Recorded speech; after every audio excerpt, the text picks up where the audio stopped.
ಎಲ್ಲರಿಗೂ ನಮಸ್ಕಾರ. ನಾನು ನಿಮ್ಮ ಸತೀಶ್ ಯೋಗ ವಿಜಯ್ ಭವ ಯೂಟ್ಯೂಬ್ ಚಾನಲಿಂದ. ಆತ್ಮೀಯ ಸ್ಪರ್ಧಾರ್ಥಿಗಳೇ, ನಿಮಗೆಲ್ಲರಿಗೂ ಗೊತ್ತಿರುವ ಹಾಗೆ ವಿಜಯ್ ಭವ ಯೂಟ್ಯೂಬ್ ಚಾನಲಲ್ಲಿ ಪೊಲೀಸ್ ಕಾನ್ಸ್ಟೇಬಲ್ ಎಕ್ಸಾಮ್ಗಾಗಿ ಕ್ರ್ಯಾಶ್ ಕೋರ್ಸನ್ನು ನಡೆಸ್ತಾ ಇದ್ದೇವೆ. ಈ ಕ್ರ್ಯಾಶ್ ಕೋರ್ಸ್ನ ಭಾಗವಾಗಿ ಇವತ್ತಿನ ಈ ಕ್ಲಾಸಲ್ಲಿ ನಾವು ಹಿಂದಿನ ವಿವಿಧ ಸ್ಪರ್ಧಾತ್ಮಕ ಪರೀಕ್ಷೆಗಳಲ್ಲಿ ಕೇಳಿರುವಂತಹ ಕಂಪ್ಯೂಟರ್ ಅವೇರ್ನೆಸ್ಗೆ ರಿಲೇಟೆಡ್ ಆಗಿರುವಂಥ ಕ್ವಶನ್ಸ್ಗಳನ್ನು ಡಿಸ್ಕಷನ್ ಮಾಡ್ತಾ ಹೋಗೋಣ.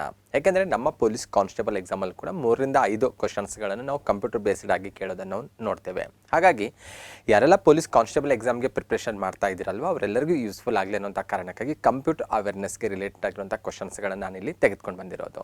ಅದಕ್ಕೂ ಮುಂಚೆ ಯಾರು ನಮ್ಮ ಚಾನಲ್ಗೆ ಸಬ್ಸ್ಕ್ರೈಬ್ ಆಗಿಲ್ವೋ ಅವರು ಸಬ್ಸ್ಕ್ರೈಬ್ ಆಗಿ ಹಾಗೂ ಸದಾ ನಮ್ಮ ಜೊತೆ ನೋಟಿಫೈಡ್ ಆಗಿರಿ. ಅದರ ಜೊತೆಗೆ ನಮ್ಮ ಟೆಲಿಗ್ರಾಮ್ ಗ್ರೂಪಿಗೆ ನೀವು ಜಾಯ್ನ್ ಆಗೋದ್ರ ಮೂಲಕ ನಾವು ಮಾಡುವಂಥ ಎಲ್ಲ ತರಗತಿಗಳ PDF ನೋಟ್ಸನ್ನು ನೀವು ಪಡೆದುಕೊಳ್ಬೋದಾಗಿದೆ. ಹಾಗಾದರೆ ಬನ್ನಿ ಮೊದಲನೇ ಕ್ವಶನನ್ನು ನೋಡೋಣ. ಮೊದಲನೇ ಕ್ವಶನ್, ಕೆಳಗಿನವುಗಳಲ್ಲಿ ಯಾವುದು MS ವರ್ಡ್ನಲ್ಲಿ ಲಿಪಿ ಶೈಲಿ ಆಗಿರುವುದಿಲ್ಲ ಅಂತ ಕೇಳಿದ್ದಾರೆ.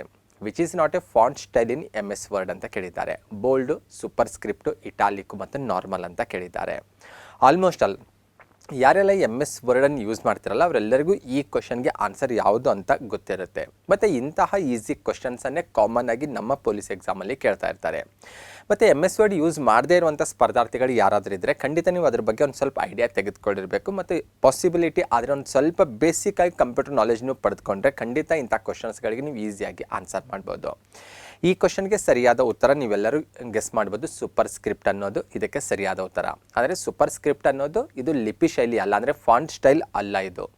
ಅದನ್ನು ಹೊರತುಪಡಿಸಿದರೆ ಬೋಲ್ಡು, ಇಟಾಲಿಕ್, ನಾರ್ಮಲ್ ಏನಿದ್ದಾವಲ್ವ ಇವೆಲ್ಲವೂ ಕೂಡ ಫಾಂಟ್ ಸ್ಟೈಲ್, MS ವರ್ಡ್ನಲ್ಲಿ ಬಳಕೆ ಆಗುವಂಥ ಫಾಂಟ್ ಸ್ಟೈಲ್ ಆಗಿದ್ದಾವೆ. ಅದ್ರ ಬಗ್ಗೆ ಸ್ವಲ್ಪ ಎಕ್ಸ್ಟ್ರಾ ನಾಲೆಜ್ ಗೊತ್ತಿದ್ರೆ ಇಂಥ ಕ್ವಶನ್ಸ್ಗೆ ನಾವು ಆನ್ಸರ್ ಮಾಡ್ಬೋದು.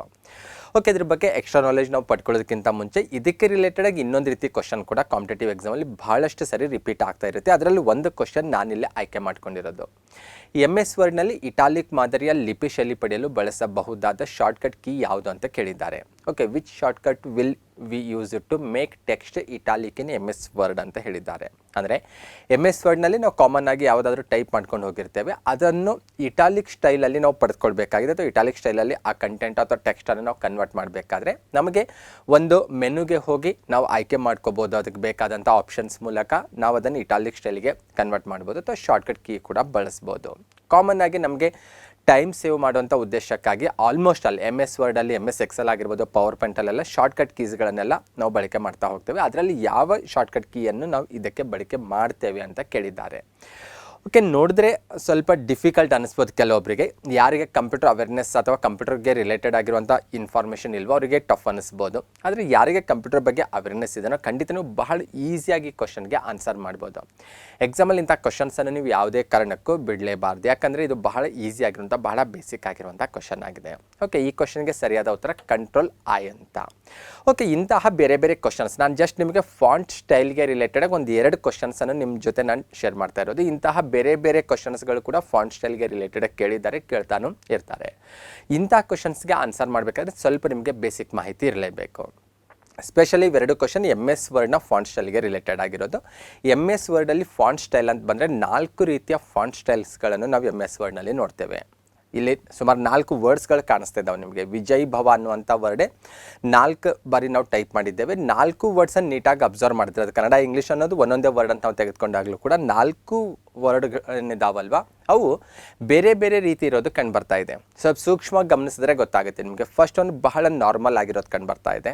ಸೆಕೆಂಡ್ ಏನಿದೆ ಅಲ್ವಾ, ಸೆಕೆಂಡ್ ವರ್ಡ್ ವಿಜಯ್ ಭವ ಅಂತ, ಅದು ಸ್ವಲ್ಪ ಬೋಲ್ಡ್ ಆಗಿರೋದು ಕಂಡು ಬರ್ತಾ ಇದೆ, ದಪ್ಪವಾಗಿರೋದು ಕಂಡು ಬರ್ತಾ ಇದೆ. ಥರ್ಡ್ ಒನ್ ಒಂದು ಸ್ವಲ್ಪ ವಾಲ್ಕೊಂಡಿರುವ ರೀತಿಯಲ್ಲಿ ಅಕ್ಷರಗಳು ಕಾಣಿಸ್ತಾ ಇದ್ದಾವೆ, ಸ್ವಲ್ಪ ಕ್ರಾಸ್ ಆಗಿದ್ದಾವೆ ಅಕ್ಷರಗಳು. ಫೋರ್ತ್ ಒನ್ನಲ್ಲಿ ಏನಿದೆ ಅಂದರೆ ಆ ವರ್ಡ್ನ ಕೆಳಗಡೆ ಅಂಡರ್ಲೈನ್ ಆಗಿರೋದು ಕಂಡು ಬರ್ತಾ ಇದೆ. ಓಕೆ, ಇದೇ 4 ಸ್ಟೈಲ್ಗಳು MS ವರ್ಡ್ನಲ್ಲಿ ಅವೈಲೇಬಲ್ ಇರೋದು. ಅಂದರೆ MS ವರ್ಡ್ನಲ್ಲಿ ಎಷ್ಟು ರೀತಿಯ ಫಾಂಟ್ ಸ್ಟೈಲ್ಸ್ಗಳಿದ್ದಾವೆ ಅಂತ ಕೇಳಿದ್ರೆ 4 ರೀತಿಯ ಫಾಂಟ್ ಸ್ಟೈಲ್ಸ್ಗಳಿರೋದು ಕಂಡು ಬರ್ತಾ ಇದೆ. ಪ್ರತಿಯೊಂದು ಫಾಂಟ್ ಸ್ಟೈಲಲ್ಲಿ ಆ ವಿಜಯ್ ಭವ ಅನ್ನುವಂಥ ವರ್ಡ್ ಯಾವ ರೀತಿ ಕಾಣಿಸ್ತಾ ಇದೆ ಅನ್ನೋದು ಕೂಡ ನೀವು ಸೂಕ್ಷ್ಮವಾಗಿ ಅಬ್ಸರ್ವ್ ಮಾಡ್ಬೋದು. ಮತ್ತು ಪ್ರತಿಯೊಂದು ಫಾಂಟ್ ಸ್ಟೈಲಿಗೂ ಒಂದೊಂದು ನೇಮ್ ಇದೆ. ಮತ್ತು ಕೆಲವೊಂದಕ್ಕೆ ಅಂದರೆ ನಾರ್ಮಲ್ ಬಿಟ್ಟರೆ ರಿಮೈನಿಂಗ್ ಎಲ್ಲದಕ್ಕೂ ಕೂಡ ಶಾರ್ಟ್ಕಟ್ ಕೀ ಕೂಡ ಬಳಕೆ ಆಗುತ್ತೆ. ಹಾಗಾಗಿ ಪ್ರತಿಯೊಂದು ಫಾಂಟ್ ಸ್ಟೈಲ್, ಎಷ್ಟು ಫಾಂಟ್ ಸ್ಟೈಲ್ ಇದ್ದಾವಂತ ಗೊತ್ತಾಯಿತು. ಈಗ MS ವರ್ಡಲ್ಲಿ ಬಂದಾಗ 4 ರೀತಿ ಫಾಂಟ್ ಸ್ಟೈಲ್ ಇದ್ದಾವೆ. ಪ್ರತಿಯೊಂದು ಫಾಂಟ್ ಸ್ಟೈಲ್ಗೂ ಒಂದು ನೇಮ್ ಇದೆ. ಮತ್ತು ಫಸ್ಟ್ ಒನ್ ಹೊರತುಪಡಿಸಿದ್ರೆ ರಿಮೈನಿಂಗ್ ಏನಿದ್ದಾವಲ್ವ, ಫಸ್ಟ್ ಒನ್ ನಾರ್ಮಲ್ ಅದು ಫಾಂಟ್ ಸ್ಟೈಲ್ ಅದು ಹೊರತುಪಡಿಸಿದ್ರೆ ರಿಮೈನಿಂಗ್ 3 ರೀತಿಯ ಫಾಂಟ್ ಸ್ಟೈಲ್ಗೆ ಶಾರ್ಟ್ಕಟ್ ಕೀ ಕೂಡ ಬಳಕೆ ಇದ್ದಾವೆ. ಅದ್ರ ಬಗ್ಗೆ ಕೂಡ ಸ್ವಲ್ಪ ಎಕ್ಸ್ಟ್ರಾ ಮಾಹಿತಿ ನಿಮಗೆ ಗೊತ್ತಿರಬೇಕು. ಕಾಮನ್ ಆಗಿ ಎಮ್ ಎಸ್ ವರ್ಡನ್ನು ಓಪನ್ ಮಾಡಿದ್ರೆ ಈ ರೀತಿ ಒಂದು ವಿಂಡೋ ನಿಮಗೆ ಕಾಣಿಸುತ್ತೆ ನಿಮ್ಮ ಡೆಸ್ಕ್ಟಾಪ್ ಅಥವಾ ನಿಮ್ಮ ಲ್ಯಾಪ್ಟಾಪಲ್ಲಿ ಬಂದಾಗ. ಓಕೆ, ಅದರಲ್ಲಿ ಮೇಲ್ಭಾಗದಲ್ಲಿ ಹೋಮ್ ಅನ್ನುವಂಥ ಒಂದು ಮೆನು ಏನು ಕಾಣಿಸ್ತಾ ಇದೆ ಅಲ್ವಾ, ಅಥವಾ ಮೆನು ಬಾರಲ್ಲಿ ನಾವು ಹೋಮ್ ಅನ್ನುವಂಥ ಒಂದು ಮೆನುವನ್ನು ಆಯ್ಕೆ ಮಾಡಿಕೊಂಡಾಗ ಸುಮಾರು ಕೆಳಭಾಗದಲ್ಲಿ ಸಬ್ ಮೆನುಗಳು ಓಪನ್ ಆಗ್ತವೆ. ಕ್ಲಿಪ್ ಬೋರ್ಡ್ ಆಗಿರ್ಬೋದು, ಫಾಂಟ್ ಆಗಿರ್ಬೋದು, ಪ್ಯಾರಾಗ್ರಾಫ್ ಆಗಿರ್ಬೋದು, ಈ ರೀತಿ ಬೇರೆ ಬೇರೆ ರೀತಿ ಸಬ್ ಮೆನುಗಳು ಅಲ್ಲಿ ಓಪನ್ ಆಗ್ತವೆ. ಮತ್ತು ಇದು ಗೊತ್ತಿರಬೇಕು, ಕೆಲವೊಂದು ವರ್ಷನ್ಸ್ ಹೋದಂಗೆ ಸ್ವಲ್ಪ ಚೇಂಜಸ್ಗಳು ಆಗ್ತಾ ಇರ್ತವೆ. ಹೋಮಲ್ಲಿ ಬಂದಾಗ ಬೇರೆ ಬೇರೆ ಕೆಲವೊಂದು ಕೂಡ ಆ್ಯಡ್ ಮಾಡ್ಬೋದು. ಅದಕ್ಕೆ ಜನರಲೈಸ್ ಆಗಿ ಬಂದಾಗ ಹೋಮ್ ಮೆನುದಲ್ಲಿ ಹೋದಾಗ ನಮಗೆ 2-3 ಸಬ್ ಮೆನುಗಳು ಓಪನ್ ಆಗ್ತವೆ. ಅದರಲ್ಲಿ ಫಾಂಟ್ ಅನ್ನುವಂಥ ಸಬ್ ಮೆನುದಲ್ಲಿ ಫಾಂಟ್ಗೆ ರಿಲೇಟೆಡ್ ಸಾಕಷ್ಟು ಬೇರೆ ಬೇರೆ ಆಪ್ಷನ್ಸ್ಗಳಿರೋದು ಕಂಡುಬರುತ್ತೆ. ಅಲ್ಲಿ ನೋಡಿದ್ರೆ ಗೊತ್ತಾಗ್ತಾ ಇದೆ, ಆ ರೆಡ್ ಬಾಕ್ಸ್ ಏನು ಕಾಣಿಸ್ತಾ ಇದೆ ಅಲ್ವಾ, ಅದೆಲ್ಲವೂ ಕೂಡ ಫಾಂಟ್ ಅನ್ನುವಂಥ ಸಬ್ ಮೆನು. ಅದರಲ್ಲೆಲ್ಲ ಇರುವಂಥ ಆಪ್ಷನ್ಸ್ಗಳೇನಿದಾವಲ್ವ ಅವೆಲ್ಲವೂ ಕೂಡ ಫಾಂಟ್ಗೆ ರಿಲೇಟೆಡ್ ಆಗಿ, ಫಾಂಟ್ ಸ್ಟೈಲ್ ಆಗಿರ್ಬೋದು, ಫಾಂಟ್ ಸೈಜ್ ಆಗಿರ್ಬೋದು, ಫಾಂಟ್ ಆಗಿರ್ಬೋದು, ಅಥವಾ ಫಾಂಟ್ ಕೇಸ್ ಆಗಿರ್ಬೋದು, ಈ ರೀತಿ ಸಾಕಷ್ಟು ಬೇರೆ ಬೇರೆ ರೀತಿಯ ಆಪ್ಷನ್ಸ್ಗಳು ಫಾಂಟ್ಗೆ ರಿಲೇಟೆಡ್ ಆಗಿರೋದು ಕಂಡುಬರುತ್ತೆ. ನಮ್ಗೆ ಯಾವ್ದು ಬೇಕೋ ಅದನ್ನು ನಾವಲ್ಲಿ ಯುಟಿಲೈಸ್ ಮಾಡ್ಕೋಬೋದು.